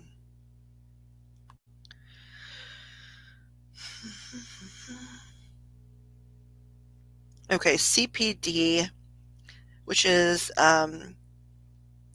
continuing Certified professional Professional conti- development. Yeah. continuing professional development. And so if you're going to do like a free class or an inexpensive class, you want to make sure you have that, because a lot of corporations will look at those types of certifications as, at least view it as continuing education, or are you keeping up with whatever, so you can do things that have to do, have relevance to your work or whatever. But so I wanted to do the free ones first, because number one, I wanted to see if any of them were any good, and some of them are very good and extremely thorough. Um, because the site I'm on, it's not that they are consistently the ones that are putting up their material. Like, um, for example, if anyone in this room has something that they feel like they could teach, that they know a whole bunch about, you can actually upload a course onto that site. And anytime somebody completes the course and purchases a certificate in your course, you get a percentage of that money. You also then you get your own type of credential as being like CPD educator or something. So every time you post a course that's accepted, um, you get certified as some sort of teacher, or um, educational materials creator. I can't remember what, but so anyway, you get certifications for that too. So um, and everyone here I know has something for sure that they could teach and post. And then there's all these. It's Allison.com. I haven't said that. Alison. I think I might wind up just putting them on my site because you can be an affiliate without having to have certain numbers. Like I could just put them in my info bar, and then any of you that go um, there, yeah, actually, please don't go there. I'll spend 20 minutes here in a minute setting it up, and then I'll send everybody the link. Because then if you go there, I get like a tiny like throwback, or maybe I'll get a free class or something, which is what I mean by free. All of the coursework is free. If you want the certificate for the coursework, you will pay for the certificate, but you could get you can pay for a PDF, which isn't very expensive. You can pay to have a paper certificate mailed to you. Some people, if it's a big thing, that they really wanted to take a course that they thought was uber important, they can literally buy like a pre-framed certification to hang on their wall or whatever. And they have a really wide range of courses. And so I wanted to know how they were. And clearly, I like some of them because I've just completed my fourth course. And they also offer diplomas. Those are a little bit longer programming wise, like in terms of like amount of time it takes. And there is an exam at the end, so you do have to have retained enough for the exam. But I also like that you get, once you've taken the course, you have like unlimited access to those materials. So, and for me, of course, I saved them in some ways, and I'm going to make a book out of the parts that were useful to me in anything I practice. So I have a reference. And so that I could, if I wanted to, do certain things now that I have little certifications in them that I couldn't do on this channel. I mean, I could have done it on this channel. There are plenty of people out here doing things that they haven't learned about technically. We all have a lot of life experiences, and some of them there aren't certifications for. But I figured if you surround yourself in certain types of certifications and move in a certain direction, you might actually find yourself creating a job title you didn't really know existed for you before. Um,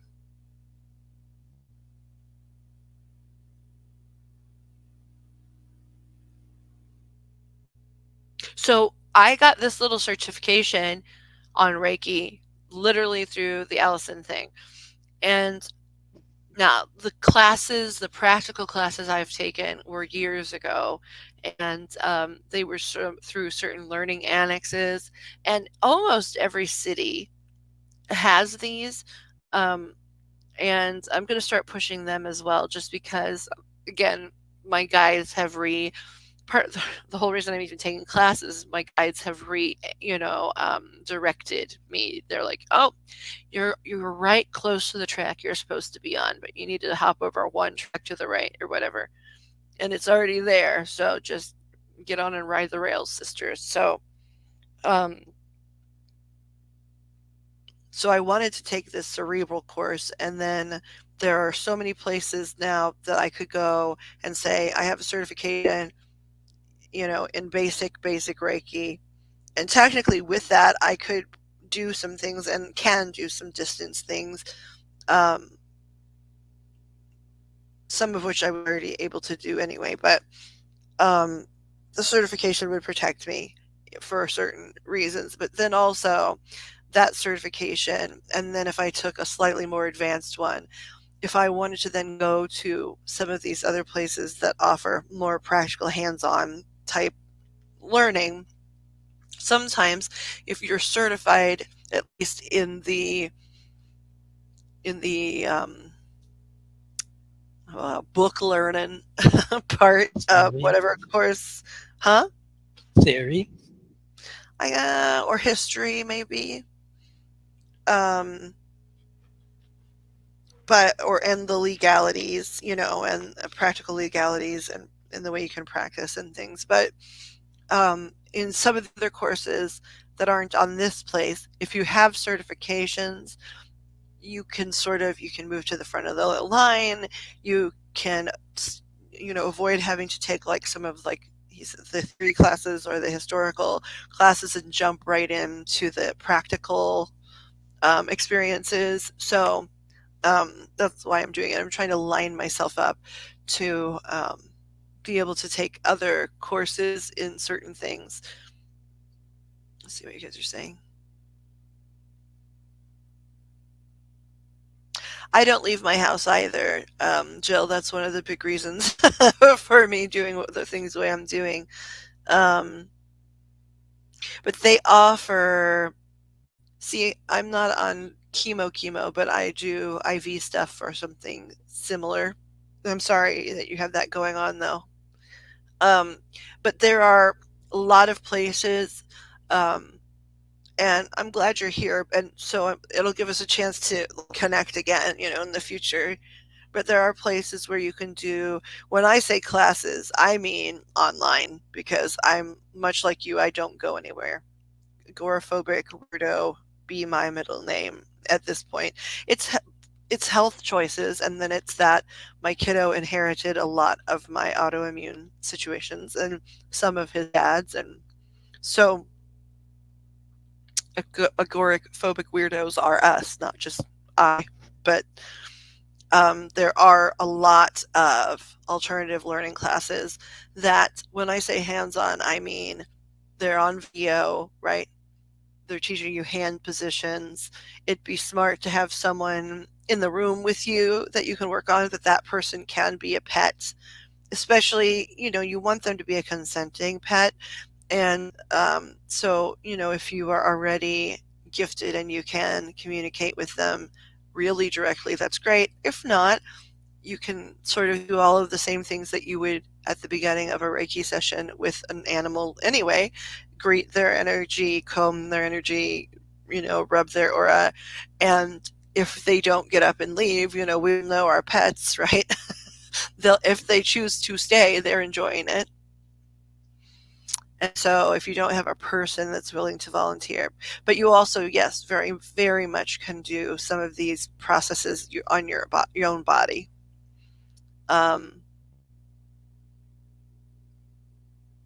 you had COVID 18 months ago and was in the hospital 6 weeks, coma for a week. Oh, golly, I'm so sorry. Cat's Hubs was in that situation. I'm so sorry that you had that happen. I don't, Cat's here, so she can tell his exact stats. I don't remember how long he was medicated and under, or how long, but like, and it's changed things significantly in their house since then as well.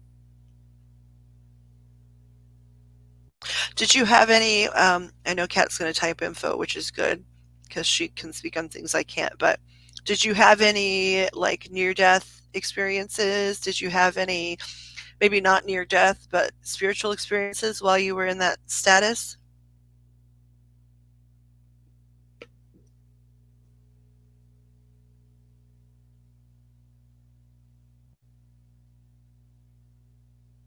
What kind of conference? Hold on, I'll be right back. Announcing Joe talking while I'm gone. I'll be right back.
Okay, let's see.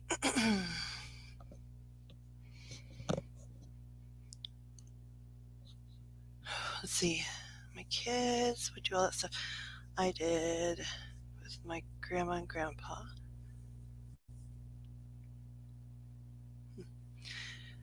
10 days, but he's been poor guy. Diabetes just had toe removed. It's scary. He can be fine 4 hours later. Yeah.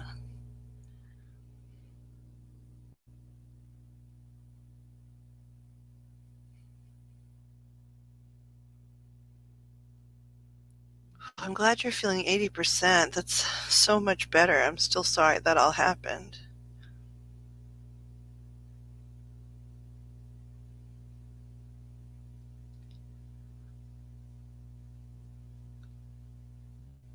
Yeah.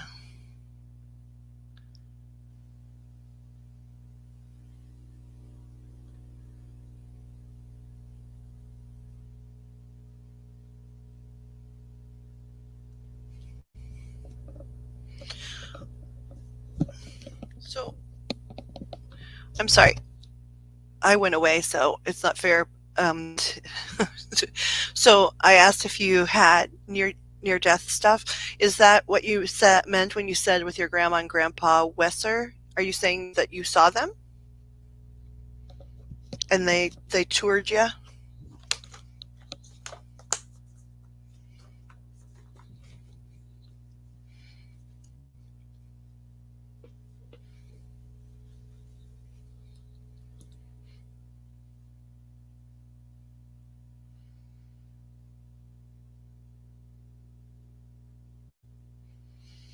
Somebody's talking about smoking. I don't know if it's your if you're your bestie.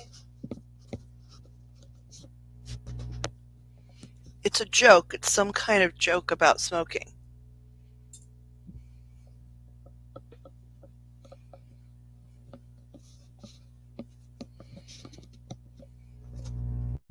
That's a good question, Joe. How old are your kids? That's a good question.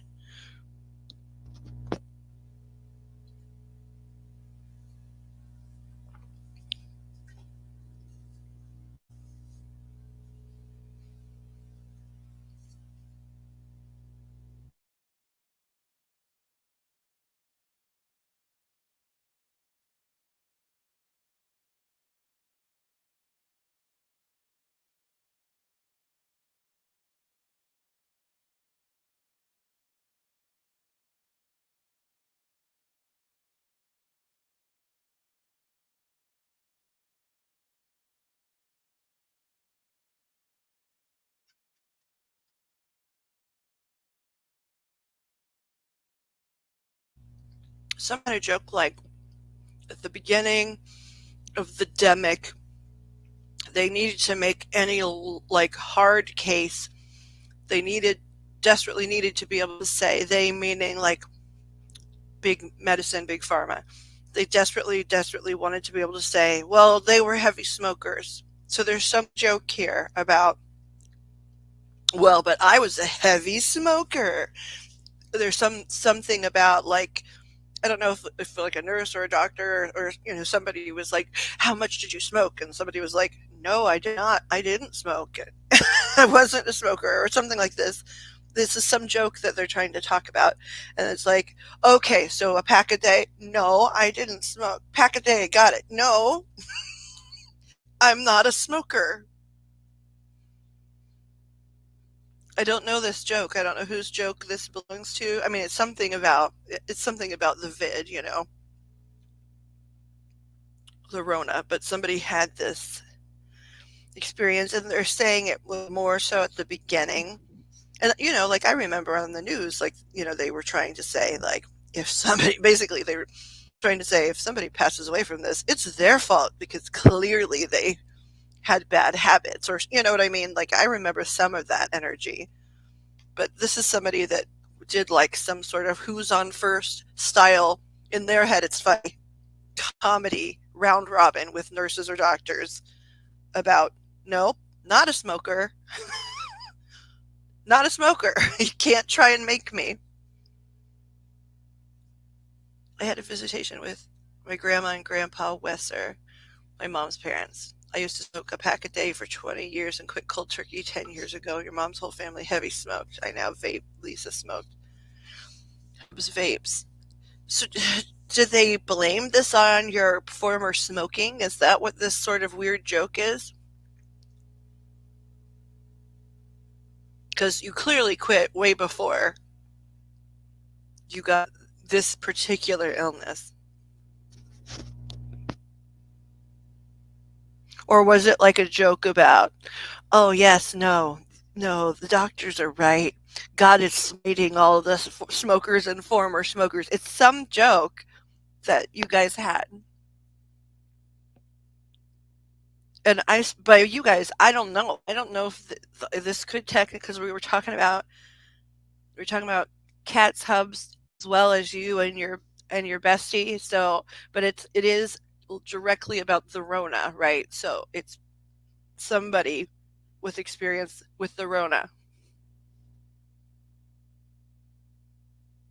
right? Isn't it supposed to be like even some aspects of the healing are faster even than that?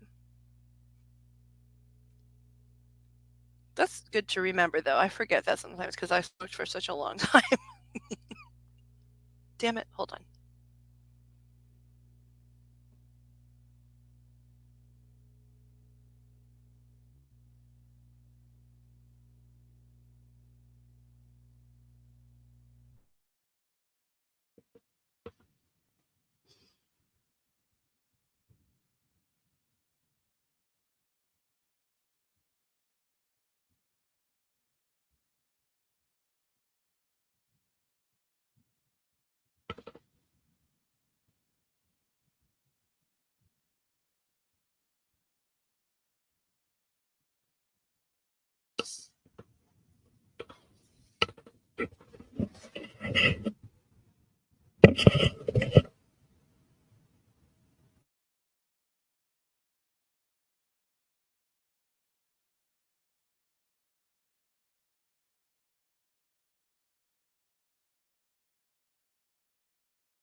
let's see here.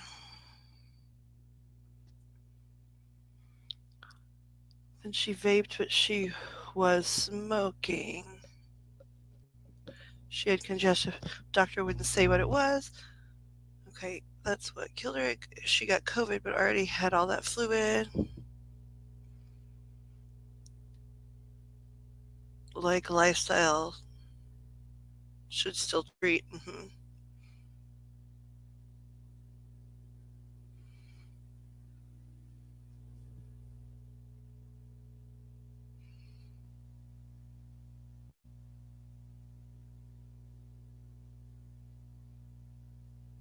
Yeah. Okay. So that some of that makes sense. So I had said, "Oh gosh, sorry, I have to go," because the second time this week, one of my cat Alistair did a thing that made it sound like someone's breaking into the home. That's so I had to go find out what was going on. Of course, it was him again. But like so, um, as I was leaving, you said, "I don't know why he wouldn't diagnose her, right? Swelling." She said, "Because he fucking would have had to admit that the 42 times up to that point, he knew stuff that was going on, but didn't catch it or pay enough attention to catch it. So once it got to the point where it was super obvious, he was too much." She says, pardon me, guys. I mean, I'm not afraid of any of these words, but some people don't like them. But she said he was too much of a pussy to do anything.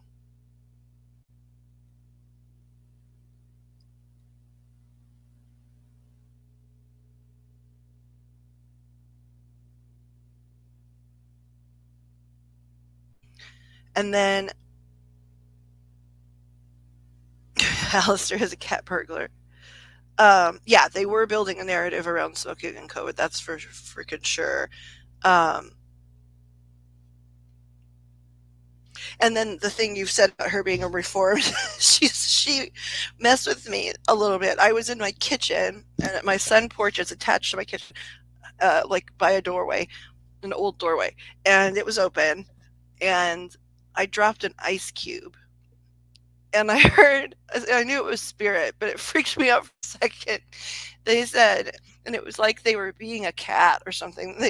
The ice hit the floor, and I went, "Ah, man," because I had to bend my broken ass body down and pick it up, basically.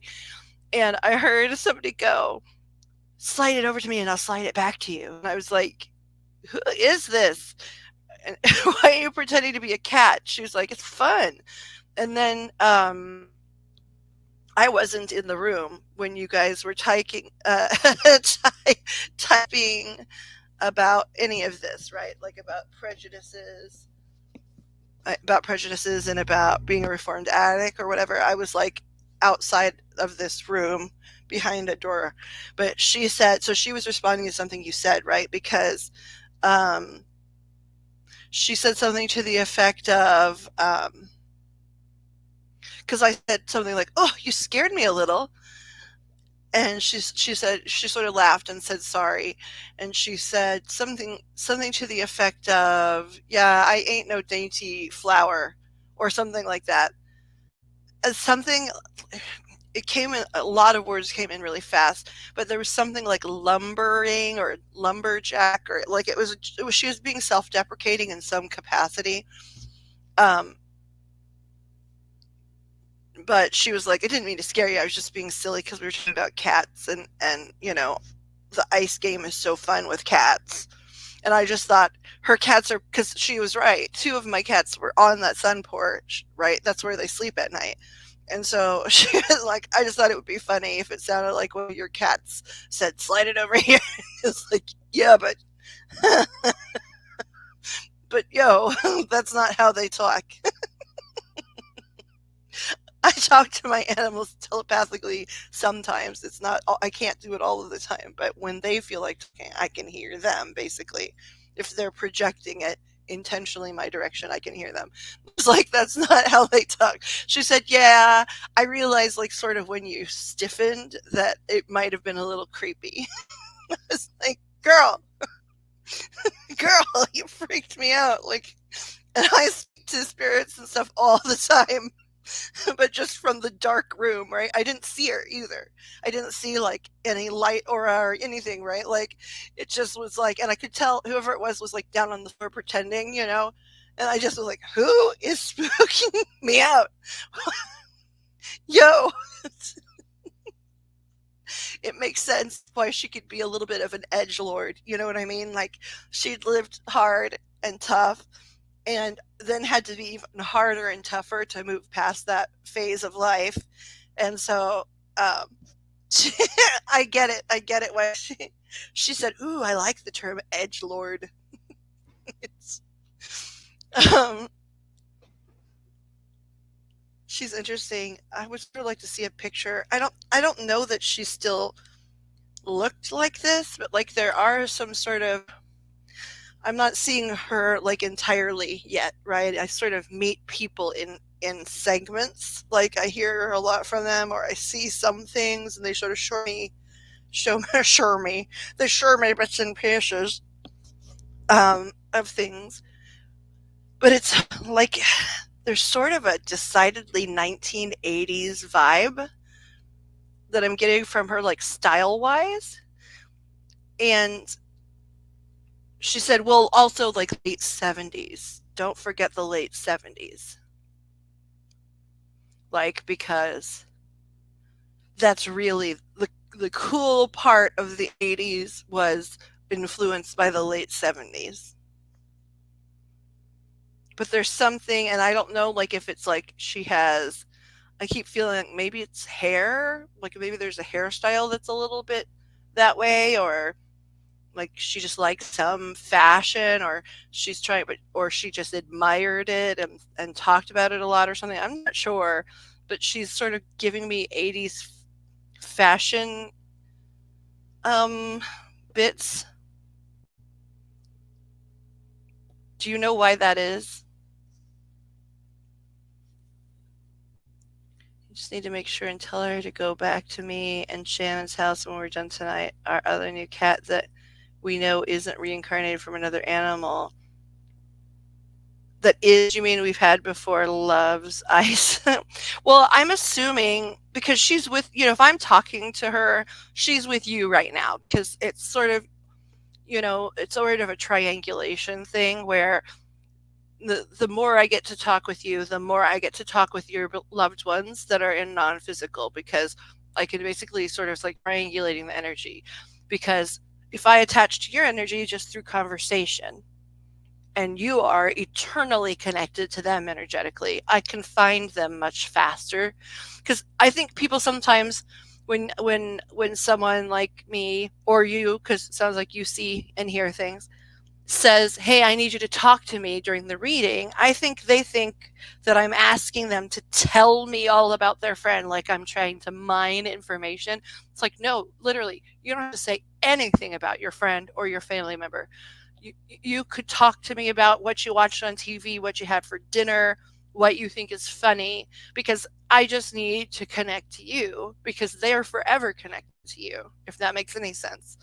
And a lot of people are then hesitant to talk because they're like, oh, she's going to steal the information. It's like, don't talk to me about them necessarily. Now, if I ask somebody to verify something, like, do you understand why she would be sort of talking about 80s style or showing me 80s style? That's a yes or no answer. Like, people can be like, oh, yeah, I get that. That's all I need them to say. Or if it's like, absolutely not, then it's like, okay, then I need to figure out what this message is. But what I'm trying to say with all that rambling is she probably knows about the ice, and that's part of why she made the joke to connect with you and say, "Hey sis, hey there sis, I totally know about the ice cat, and I love that guy. I love that little guy. Like totally 80s fashion. We were teenagers in 8. You married in 89. Okay, because I didn't want to be like, this girl's hairstyle is so dated." Because I mean, anybody that's seen me, I am not a style icon. So I was sort of dancing around the whole golly, she sort of looks like maybe there's sometimes a little bit of mall bangs and a little bit maybe of like some of those 1980s type styles and perms, and like she could have been in the background of the facts of life, but later in the series.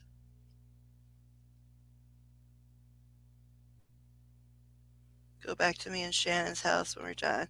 She's there already. Oh, she just said, look, she's already mentioned this, so it's not like this is going to be like an aha, you're talking to my friend moment, but that is one fucking rad um, rocker. And I mean, she has a point. You've already mentioned the rocker, but she likes it. Our other cat that we know, she isn't reincarnated. Okay, sometimes. So you're saying the new cat. Usually, you know who they might be reincarnated from, but you don't know this cat.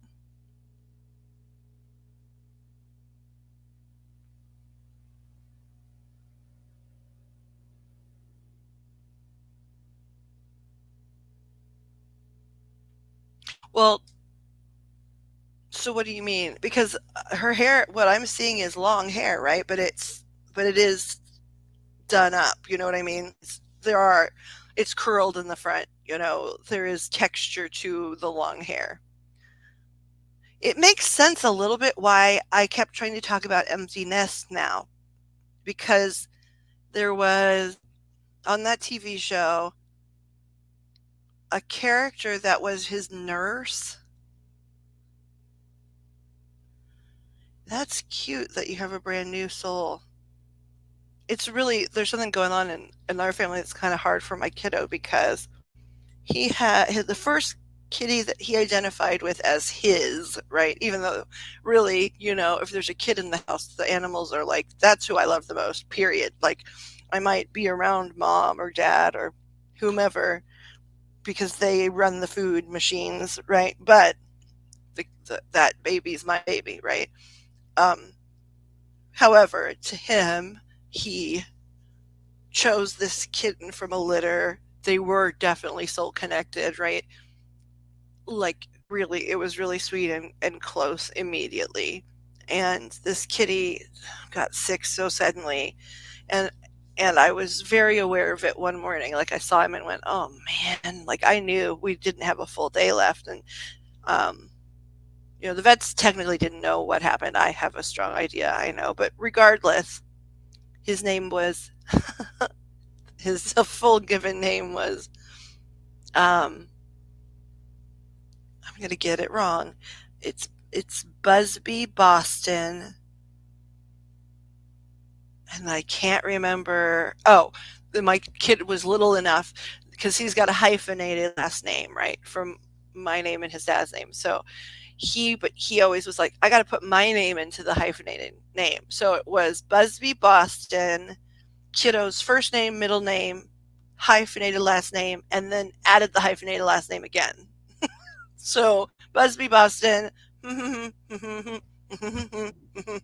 That's how many syllables there were. And so but he hadn't had him very long. Anyway, the point of the story is my sister-in-law, she just got a brand new kitty, and he's still a kitten. And I saw a picture and went, uh oh. Hopefully, even though kiddo is gifted, like, this won't land immediately. That um, that is Busby for certain, for certain. And but my sister's-in-law has been out of town, so like one of the few thing going out and about things that happens is he and his pop go over to that place and take care of the cat and the plants and stuff like that. And so the very, very first time he went over there and saw him in person, he called me. He didn't even wait till I got back and said, "Mom, uh, Aunt Debbie just adopted Busby reincarnated. What do I do?" I was like, "Well, what do you mean? What do you do? You can't steal him." Like, uh, so that's interesting that you've got a new one. So Chrissy McNichol was on that show. You're totally right, but it's the one that I think her name was like Fern or Vern, and she played the nurse. His nurse. Okay, let's see. Empty nest. And it wasn't like she looks exactly like her. It's something about the level of like sass and um I don't know, it's the energy. Okay, so she played Laverne Todd and her real name is Park Overall, like overalls. And so she in that show she had a real thick, southern accent. It's not that doesn't connect at all, but it's the sass. It's how fast she could come up with a quippy comeback. Um, and on the show, this lovely lady Park Overall was, forever in scrubs because nurse. And let's see here. I want to see if I can find any photographs that are.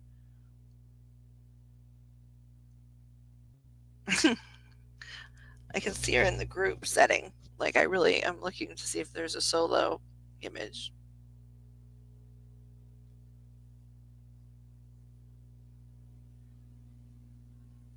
But yeah, you're right, Chris. I think Christina Nickel played the daughter that had that cropped like '80s best friend on Married with Children, next door lady kind of situation. But the other lady, no, she has longer hair. I want just a picture of her, not her having to hide behind like the quote unquote stars. Oh, Joe sent me an image. Maybe he found one.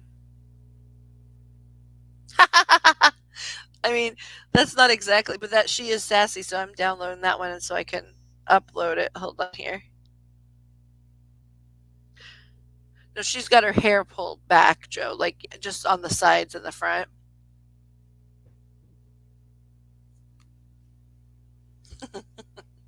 See if I can find it.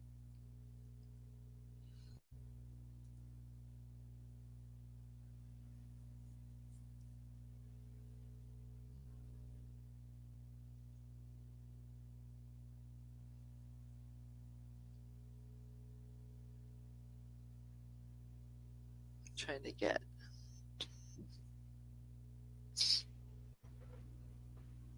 I'm just gonna. I'm trying to. Come on, phone.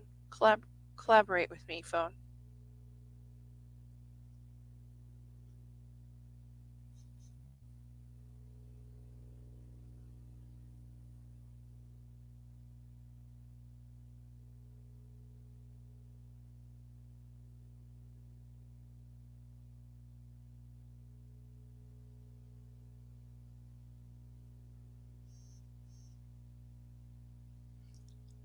I love that there's the last name overall. I love that. I don't know if it's a stage name she chose or something, a screen name, but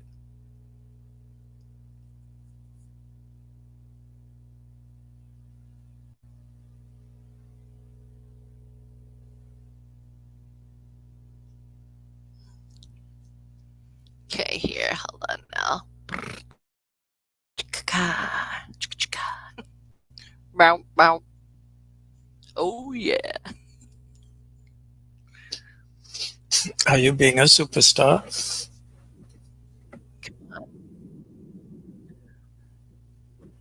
What, is that the song? Bow, bow. Is that Superstar? No, I don't think so. I think I mixed up the references. Yeah, because I was like, no, boom, boom. Oh yeah, that one. That's I don't think that's superstar related at all. Yeah. No, it isn't. It isn't. Let's see here. I had some crossed wires. Well, we can't blame you, for how you was born all broken. Say again? Nothing. Nothing. I said nothing. Nothing sassy was said. Not from you. Nothing sassy at all. No, I'm very innocent. Hold on, I'm pulling you down for a second, Joe, and me. Hold on. This is going to be photo number one.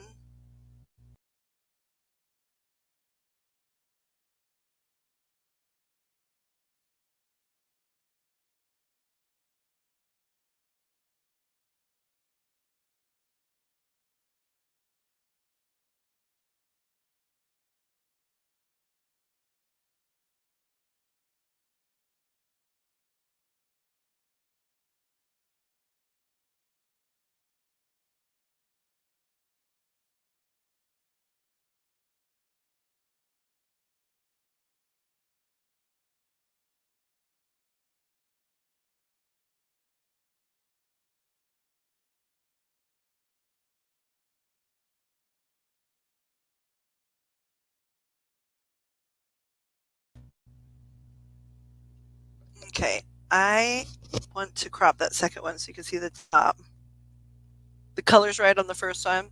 Yeah, the second one, it's the style that I'm trying to show here. Let's see here if I can change it so that you can see the top, the actual top of her head.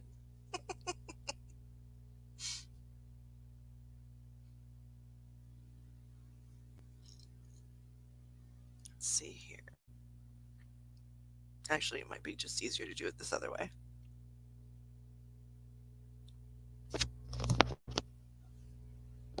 Okay, Joe, hold on. I'm going to fix that second one so that you can be seen properly.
I need to learn how to edit faster. Hold on.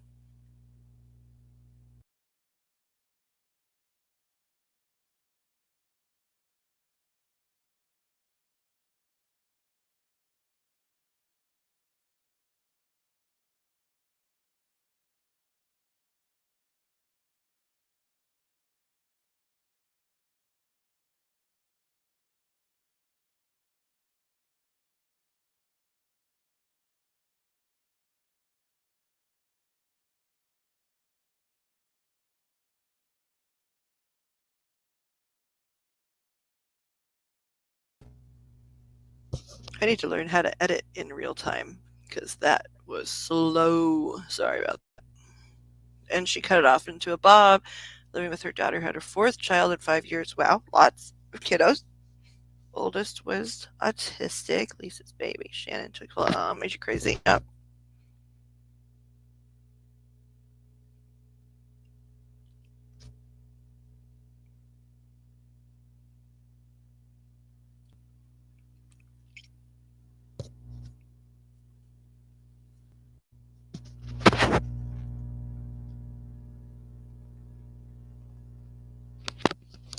Actually, if y'all recall, this actress, too, the other thing was she had this a distinctive voice. I don't mean the accent either. Do you know what I'm talking about? It's sort of like a female version of like a whiskey tenor, like there's some sort of pretty smoke to her voice.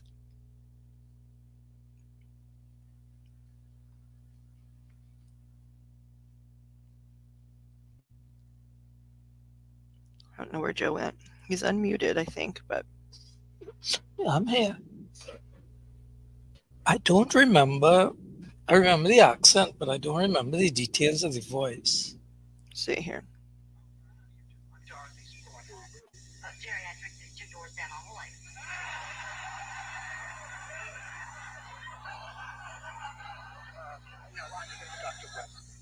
We have an appointment with his daughter and my nephew for lunch. Well, Dr. Weston's not here, and he didn't tell me anything about lunch today. Well, do you know where he is? No, and he better hope to God I never find out. Well, he's a doctor. Does he have a beeper or something? Well, it's only for emergencies. Oh, does a broken nurse constitute an emergency? Oh, Oh, I know that voice though. Doctor's office. Oh, hi.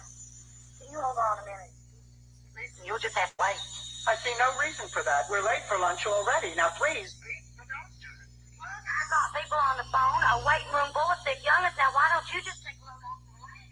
No, thank you. I'm going to stand here until you finish your conversation. for me, it's that she, of course, she has that southern thing going on, but she speaks quickly, and there's just a little bit of a rasp, right? There's a little rasp in there.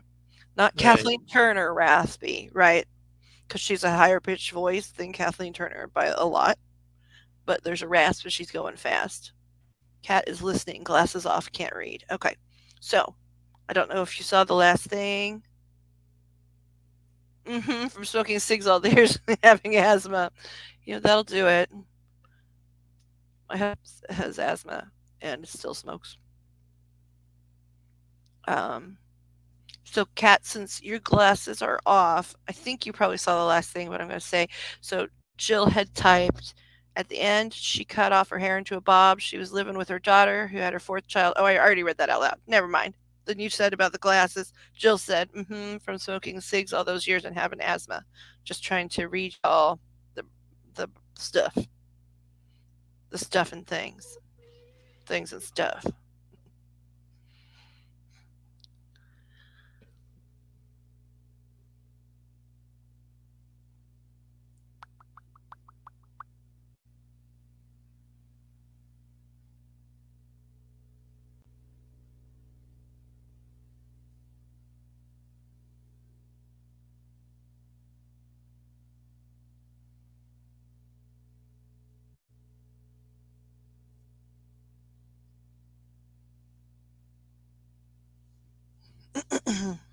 How many times have you had to feed kitties since you've been here, Jill? I haven't been keeping track, but it's been almost 3 hours. So Are they like all yelling at you, going, human mama, human mama?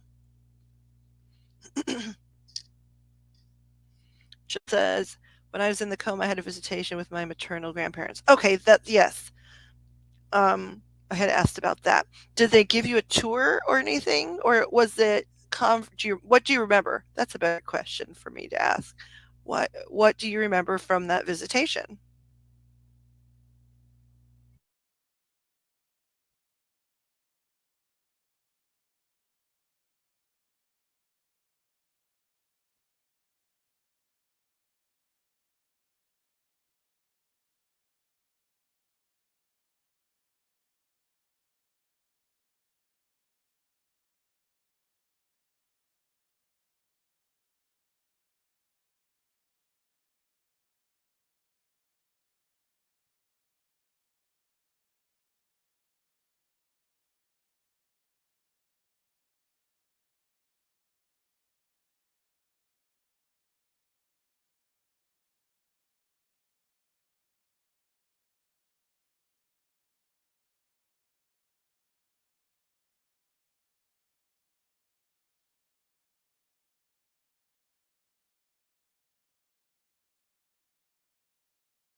Okay, Kat, I'm reading what's next. It says, Jill says, I'm off duty. My middle daughter does graveyard shift for kitties, you know.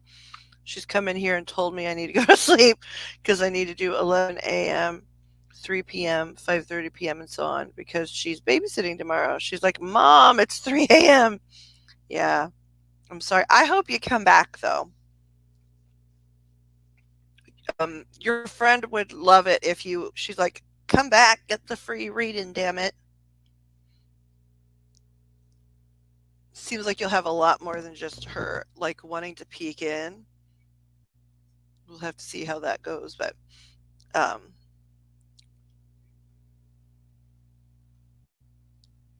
yeah, make sure you come back because everybody gets their free first read, and I'm rambly, so that it's always extremely thorough because I feel like, I mean, my guides and some of the people here are frustrated with how long the first ones are. They're like, you just give everything away for free, right? Why would somebody buy the cow when they can get the read for free? And I'm like, moo, because my spots are awesome. But yeah, we'd love to have you back. I'd love to hear more about.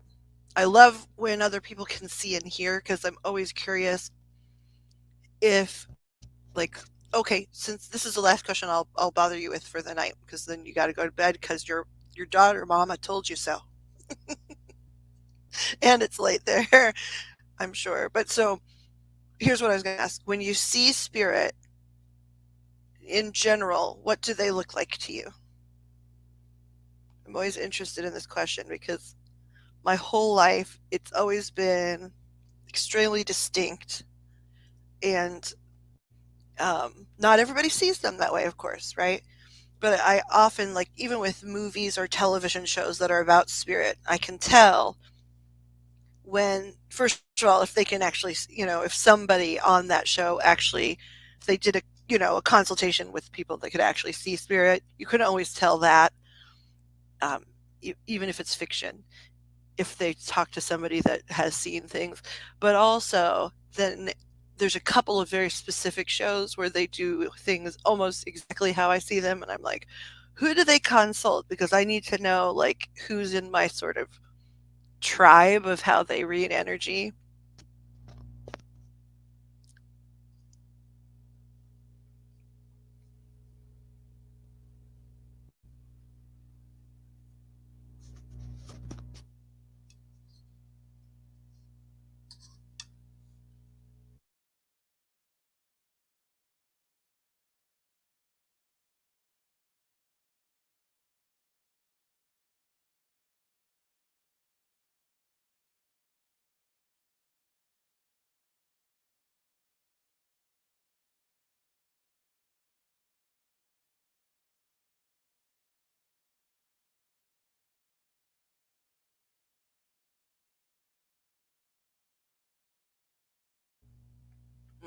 Okay, so Jill said, Miss Cat, she said, the visit, the during the coma visit was a vivid dream because I did not know I was in a coma.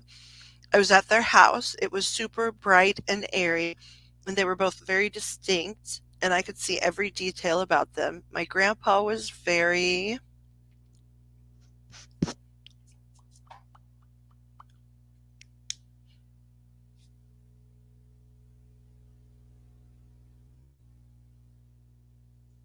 what if it's going to be tall? Tommy Tune tall.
It says Grandpa was happy he wasn't in life because he was in so much pain mentally, physically, and his gut was on fire.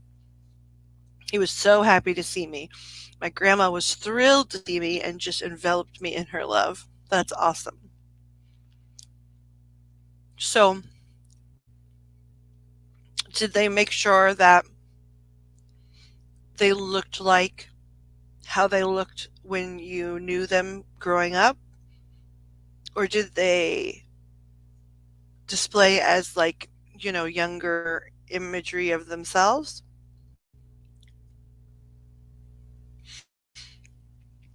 I mean, clearly, you see things. Sometimes it's sort of both ways. Sometimes, like, they show up for you looking a certain way because they know that that's what you're used to. But the rest of the time in heaven, they live looking differently. One time, while you're typing, I'm going to say this part because I thought it was interesting. My maternal grandmother died when I was a teenager, but she had been, up until that point, in the whole entirety of my life, my just hands down favorite human. And the first handful of visits I can remember, I was awake and I felt like she wasn't thrilled with how I was living my life, but they were still loving and very distinctly her, right? She came. And then throughout the years, sometimes I would see her pop up in different places, but not, she wouldn't necessarily say anything. She just would wave or whatever. Um, and her husband, my grandfather, died when I was like 2, but we had been very close. And once, like, her first time she had a stroke, my deceased grandfather showed up where I was at school, and I knew I was supposed to follow him, but like I didn't know why, and I actually told school I had to leave. It was this big thing anyway. I followed him all the way there, and she'd had her first stroke. Anyway, that has nothing to do with anything. My point is, though, she visited me a lot of times, looking how she always looked when I knew her. One of the times she showed up, though, she was sitting at a table across from me. We were sitting together at a table, and in the vision, and she started talking and telling me some things I needed to know. And then she looked down at her hands on the table and went, "Oh no, I forgot about that," right? And on the table, her hands were young, like youthful young. Still, her wedding rings that she'd always worn, the jewelry from like her sister that she'd always worn, were there. But she had the hands of like a 20-year-old. And she went, "Oh, I'm so sorry. I just sometimes I forget little details. I always want to make you comfortable."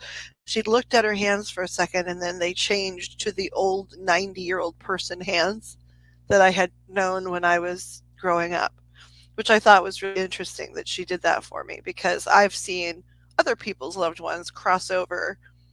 And well, actually, my paternal grandmother, she crossed over and literally the minute her foot, I'm using air quotes because it's not literal, but the minute her foot entered that realm, she immediately changed and looked like photographs of her, in her mid to late 20s.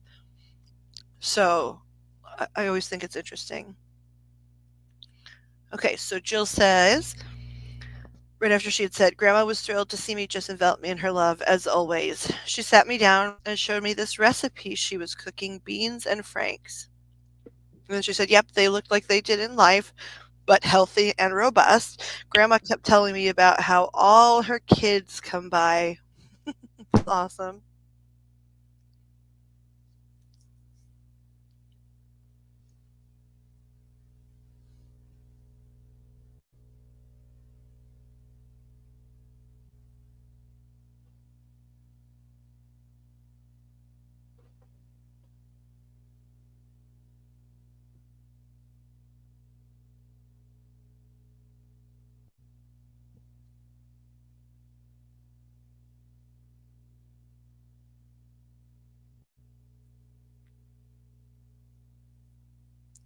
Did they ever make statements like about how things were going for you? Or did they just sort of keep you engaged and focused on other stuff? Okay, so she said, how are all her kids come by over the weekend, Friday, Saturday, Sunday, all her kids, um, in laws, outlaws, step friends, it doesn't matter, all come in and out of the house all weekend. So she can just add to the recipe. Grandpa's just eating I feel like, I don't know if it's eating or if it's going to be reading the newspaper.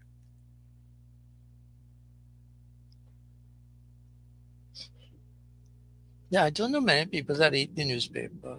Well, it doesn't say newspaper, but my brain just was like, I think this is going to be about reading the newspaper. I don't ever know if I'm right, but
oh, eating the beans. Grandpa's eating the beans and franks and grinning. His eyes are twinkling.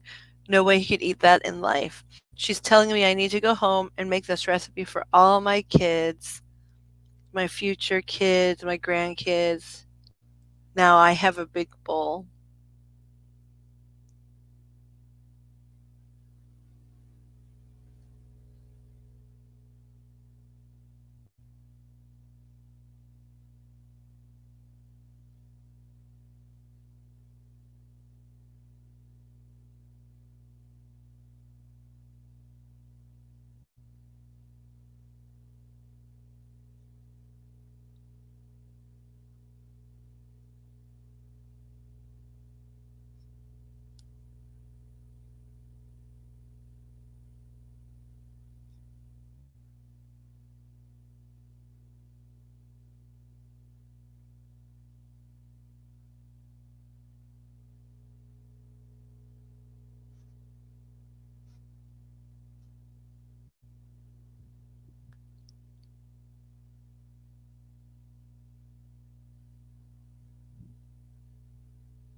see.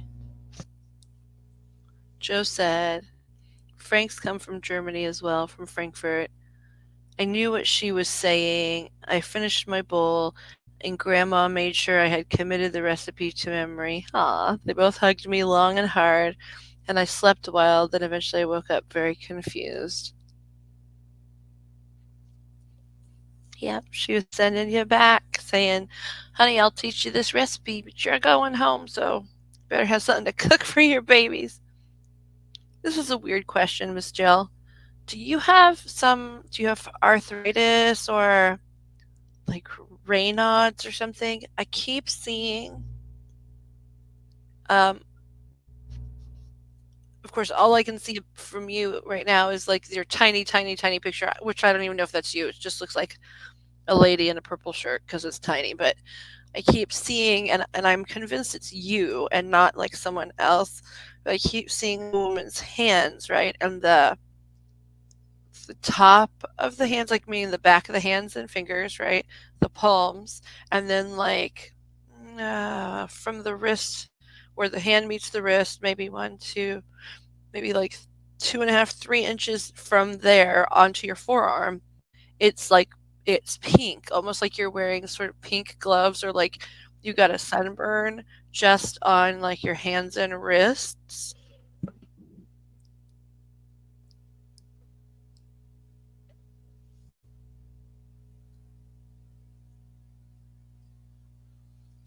I thought it was the beginning of COVID. I thought I was in another state. I told the nurses I lived in an apartment with my 5 kids. Yeah, yeah. It's so crazy when there's some type of illness dying off from medication in your brain, right? I had a few times where I had Herxheimer type responses to some of treatments, and I would like immediately. One time I was like I broke my own heart because I was having flares, and so we were in my specialist's office, me and a large amount of my family, like my parents, my husband, and my kiddo, who was an infant in his stroller. And that's part of why I think so many people were there, right? Because I was a pretty new mother, um, pretty brand new, and things were going awry with my health. And so the doctor was talking to people, and I think also I had never been separated from kid at all. Even though it'd been just a few months, we'd not been separated like even for a minute and a half, right? So, um, but so he was in the lobby with his grandmother. But in the middle of the meeting, like I was like, can we wrap this up? I need to go. There's some things I need to buy before the baby gets here. Um, and I'm worried it's gonna start snowing and stuff, and like I just didn't know that I'd already had a baby, and that it was not winter anymore, and so like when I realized I forgot him, first of all, new motherhood is so sensitive anyway, and and they're so important to us from the minute, well, before they actually get here, from the minute we know they exist, and even before then, until the minute we hopefully die first, right? Like, and so the fact that I forgot him like made me, I like broke my own heart.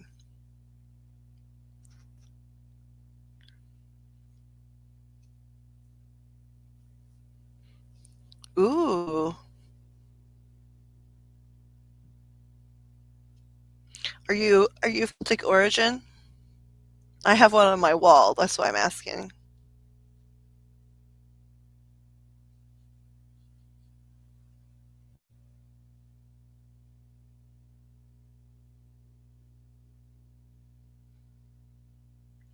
For those of you guys that don't know, I feel like Joe might have been looking it up, but it's a symbol. It's three overlapping interconnected arcs. Um, and it basically looks like a certain, but it's a really specific type of Celtic knot, it's used to represent the Father, Son, and Holy Ghost. Or if you're not um, like that type of Christian or not Christian, it represents the stages of life: youth, adulthood, and old age. Or in Wicca, like basically, is it maiden, mother, crone? Maiden, mother, and crone. Yeah. I couldn't remember. I knew mother and crone. I'm close enough in age to both of those, but I couldn't remember if it was maiden. And but it's about the Trinity as well, like for those that are Christian.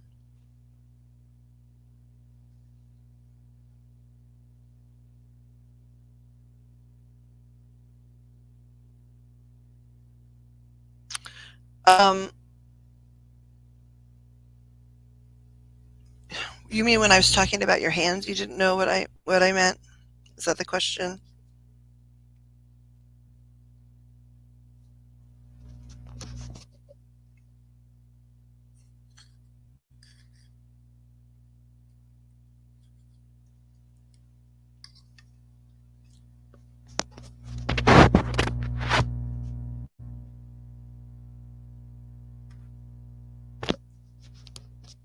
I had a feeling. I had a feeling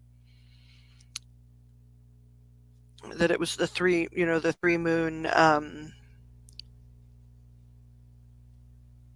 three moon goddess sort of vibe, right? Which is you guys like the actual literal full symbol for Maiden Mother Crone, and it's got a full moon. Oh, I'm sorry, a full moon in the center, and on the left side a crescent moon where the it's curving outward, and on the other side a crescent moon where it's curving outward, represents the phases of womanhood, being a maiden, and then coming into full moon, like fertility, and then exiting that phase. Yeah, okay, so it was just weird. It was weirdness, what I said, because I was just getting visions.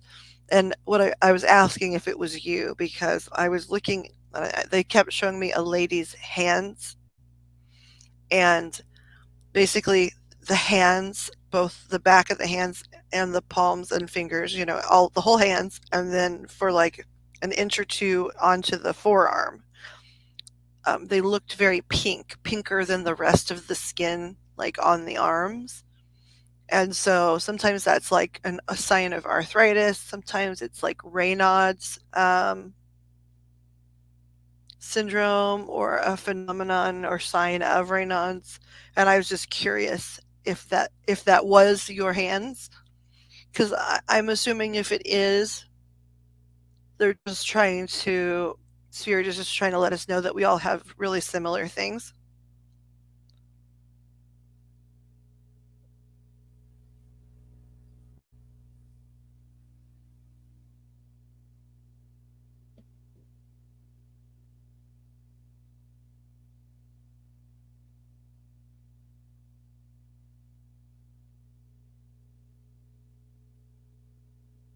Okay, yeah, they were trying to,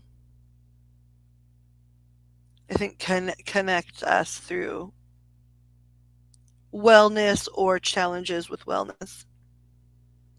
But man, if you ever need somebody to empathize with you on some days, you're in the right room of people. Um, right now, of course, because I've been starting even later than usual this week and been weird. Um, right now, it's quiet. Not that this is like a huge channel or anything, but um, when the house is full with regulars, everybody's on some sort of disability list. It's cuckoo.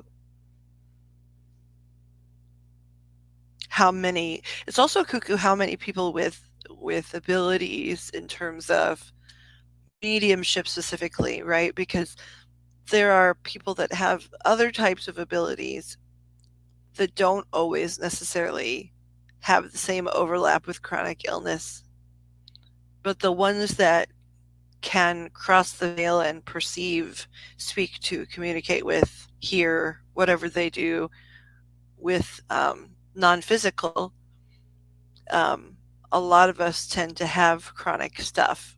And I keep saying over and over, I think some of it is genuine illness that, we've got to work on, like being healthier and also manifesting that stuff out of our existence. But I think some of it is like in 100 years, some aspects are going to be viewed as superpowers and not illnesses. It'll be like a sign, the fact that we're hypersensitive to sound and light and vibration, things that bother us now because the world just automatically assumes if we have those things, that means we're not functioning properly, when it really could just be we're actually more finer tuned in reading energy.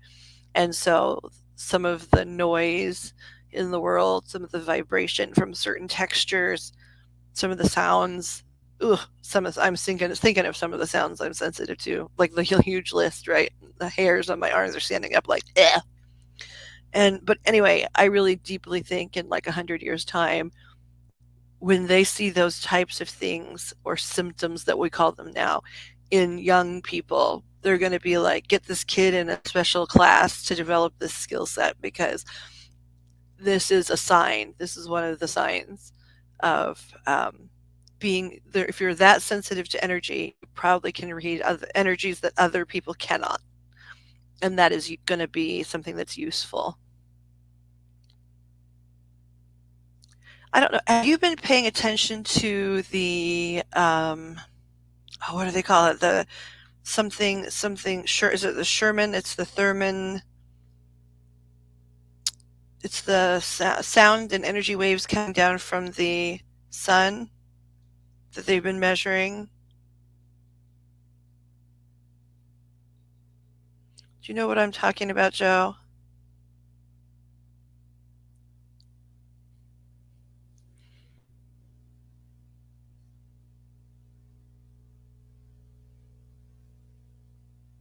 Um, People monitor it every day now, and there's a name for it, and it's like Sherman, Thurman waves, and people have been measuring it.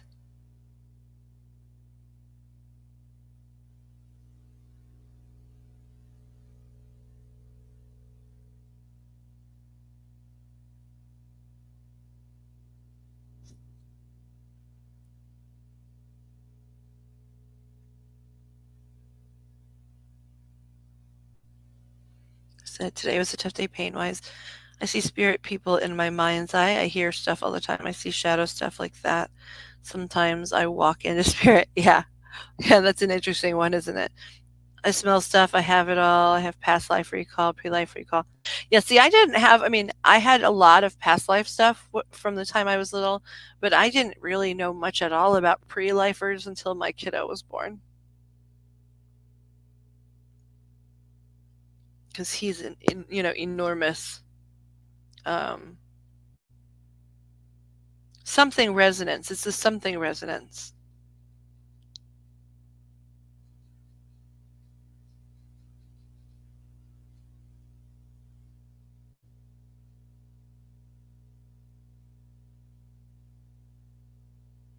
Schumann. I was right. It's Schumann resonance.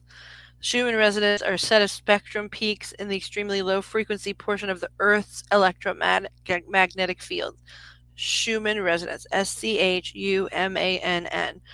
And it's, again, spectrum peaks in the frequency portion of the Earth's electromagnetic field. Okay, the reason I'm bringing that up is um, my husband had this interesting idea. Um, I don't try to say too much about my pain levels from day to day, just because, if you're somebody that lives with somebody like that, I'm glad you told us, by the way. You need to tell somebody. But when you live near certain people, all the time, like, we try not to tell them, because I'm sure it's just hard to hear over and over and over again. Um, However, he was like, since you don't tell me very often, the days you do tell me, I went back and sometimes I like marked them down because I was curious. There's a couple people that theorize, much like some of us really respond to barometric pressure changes and we get enormous pain from that, or temperature changes or humidity. He was curious about, how the Schumann resonance would affect pain. And it does. Days when it has certain types of spikes.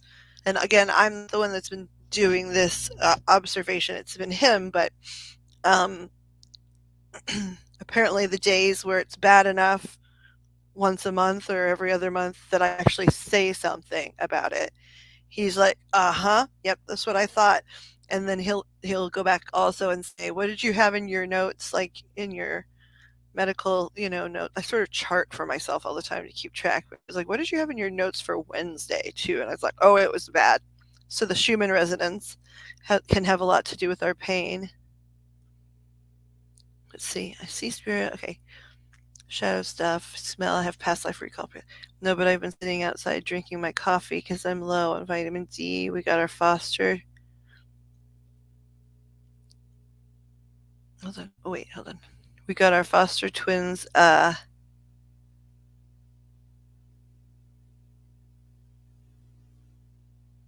catio. Oh. So we've been putting them out there. Before I found out I was diabetic, I kept walking into a teenager in our hallway and couldn't figure out who it was. Major protection up, so only families allowed on our property. No male teens. Had been in your family deceased, right? Okay, so this will be interesting. I want to know.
Past, I was diagnosed diabetic and my sugars were sky high. I realized who it was. A friend of my oldest daughter had passed away suddenly after getting his insulin pump. He got drunk and died. Yeah, I knew it was gonna be attached to the health. Was he trying to get you a message?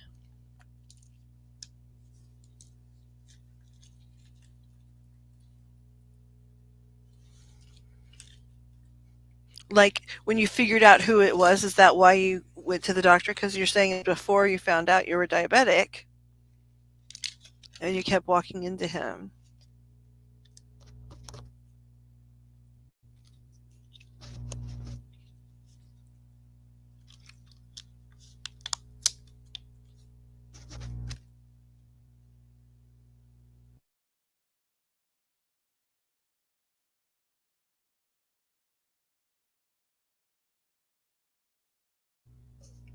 So I'm curious if this happens to you because it doesn't as much to me anymore because, you age and you adjust and you avoid things regardless.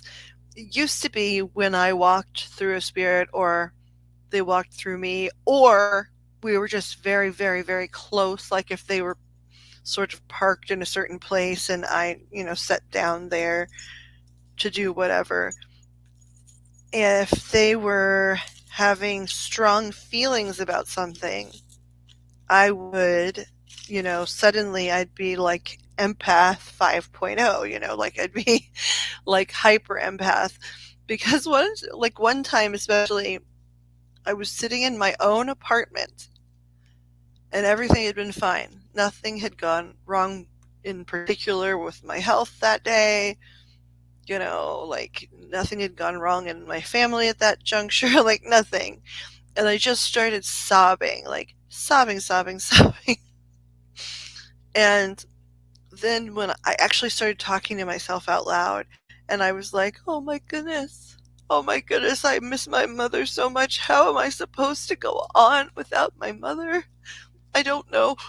My mother, by the way, was okay. She was, at the time, like at home, healthy, had not been sick in any way. Nothing had happened to her either.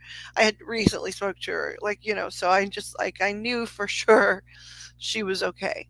But I was like heartbroken that I wouldn't be able to see her. And then I actually said out loud, she's never going to see the man I grow up to be.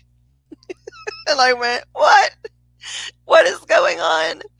And I took like 4 or 5 huge steps back, got out of my chair where I was sitting, took like 4 or 5 huge steps backwards, and then I could see the spirit there. And I was like, sir, number one, that wasn't funny. I mean, I don't know if he thought it was funny. And now, of course, years later, I think it's funny. But I was just like, no. And number two, based on how you're dressed and things, I feel like, you know, um, especially at this age, I was not sure like where I stood on crossing people over and if really it was my business and blah blah blah. But this was a rare time where I was like, I think either you are a pocket of memory, you're a memory pocket, and or you're a spirit who's just like reliving a memory for lessons, right? If that's the case, then okay, fine, your angels will direct you to whatever. But if for some reason you are hiding from the light, you need to know you're wearing clothes that have been out of style for like 120 years, so I'm pretty confident that you are no longer in your physical body. And because your mother's older than you, I'm even more confident that she likely is also not. And so I think if you go and go find your local light, find your local light booth, find your local light politician, and tell them that you would like to visit your mother now. That's how you're going to find her. So if this is some sort of recreation because you're in class on the other side and you're healing, I respect that. But if not, I just wanted to mention this is the year. This is what you look like. This building we're standing in is no longer what it used to be, right? It's no longer a coffee like factory thing. It is now apartments. And you should go find your mom somewhere else. 600. Your sugars were over 600.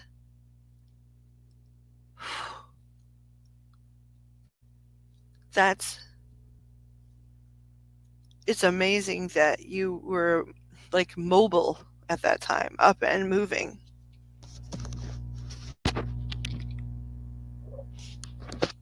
That's a sign of angels. If people don't believe in them, that would be something that could make them believe pretty quickly.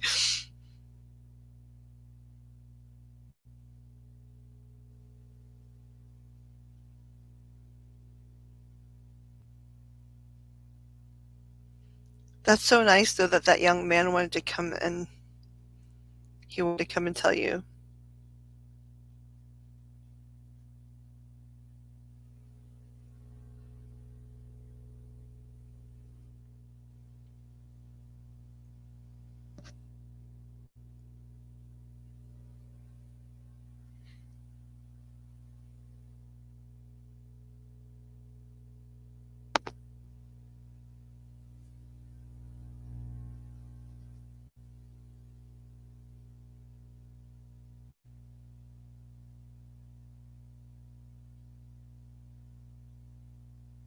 Yeah, that's crazy because I was reading about it because I didn't know much about it. It just says, in that situation, if it's like if they're popping up that high, it usually occurs when you actually do have some insulin left, but your body is not using it.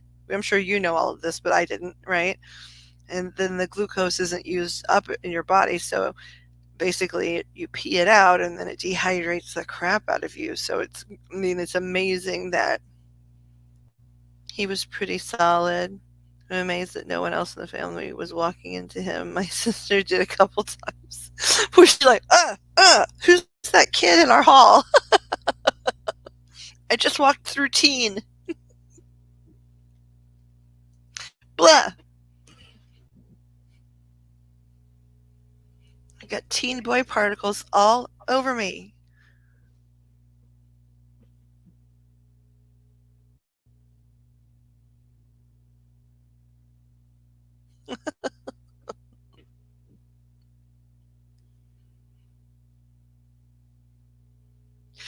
Clearly, though, he was there because he both was close with your child, but also he was trying to be in your way.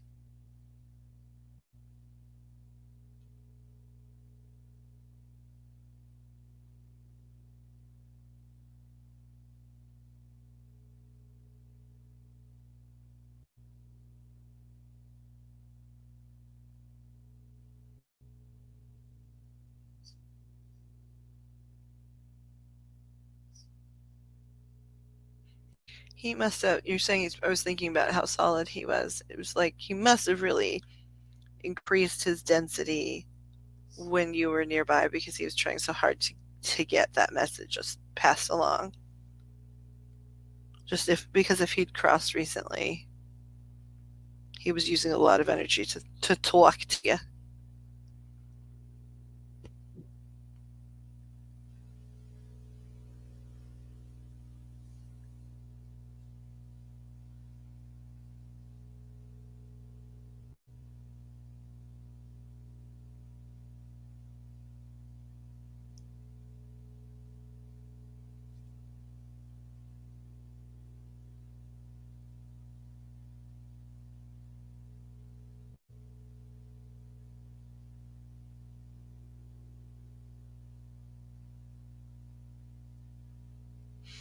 A bunch of teen boys in the house, so it was weird. I didn't figure it out until after he came to me a couple times after and was like, "Yep."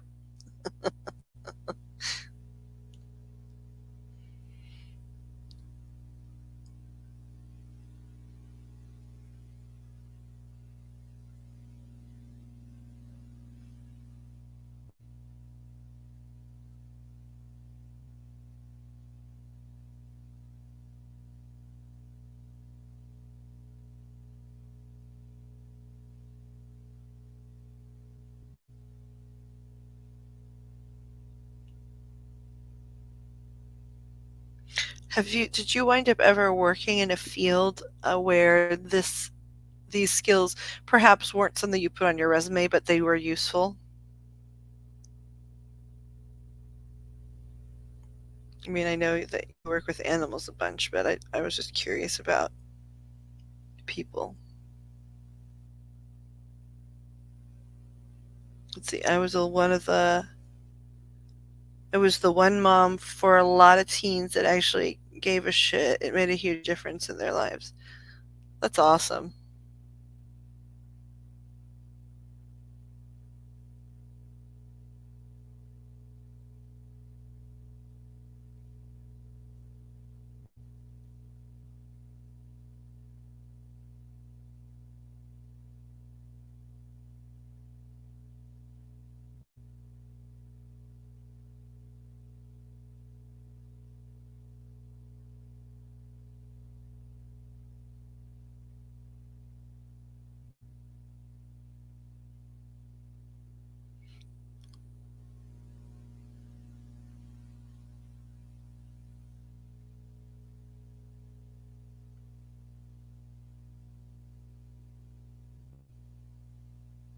Okay.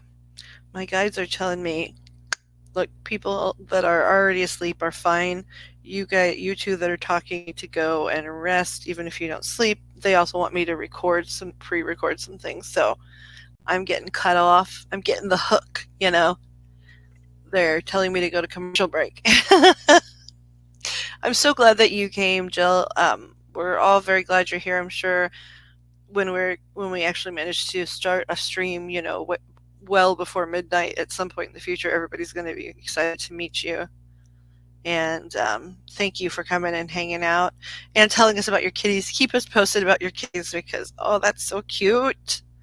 It's so cute. I can't hear like I'm excited to hear more about them. And your friend's funny, man.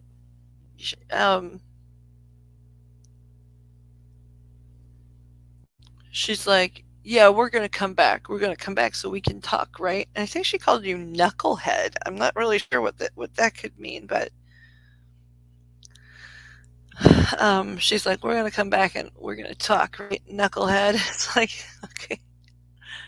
I was a breastfeeding counselor and childbirth educator. I did breastfeeding education support with WIC. Cool. Doula and was ready to go to midwifery school. That's awesome. That's so neat. Um,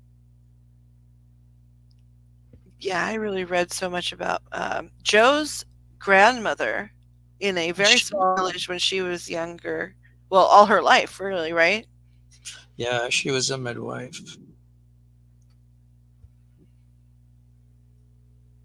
And so, like, so many children. I don't. I think she went to their houses mostly, right? But sometimes they came to her. A lot of kids were born in my room. That's what I. Yeah. That's what I thought you had said at some point. Like a lot of babies born in your house.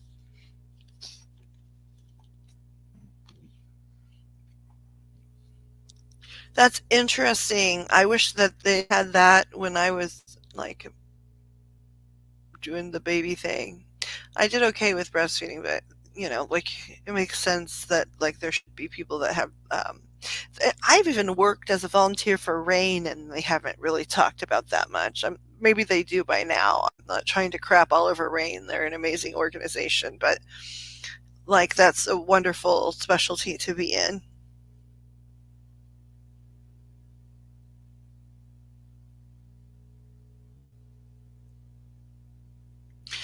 That's awesome too. With my health, they were like, "No, sister, no, no."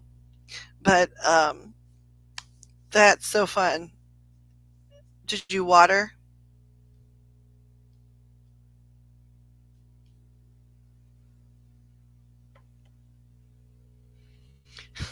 Somebody in my guidance system said, not all home births are water based. Some people." Like to be on land. It's like, I know, but I don't know her story. Smart asses.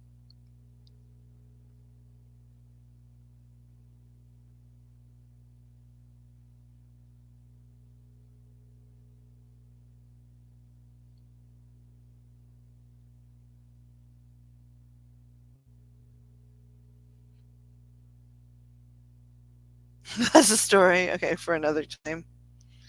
Okay, because yeah, they're giving me they're cutting me off. But thank you so much for coming. Please come back again.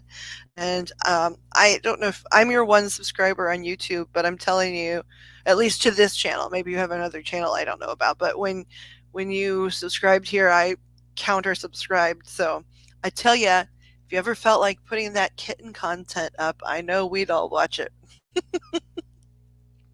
And so it was good to see you. Everyone else that's returned, I love you.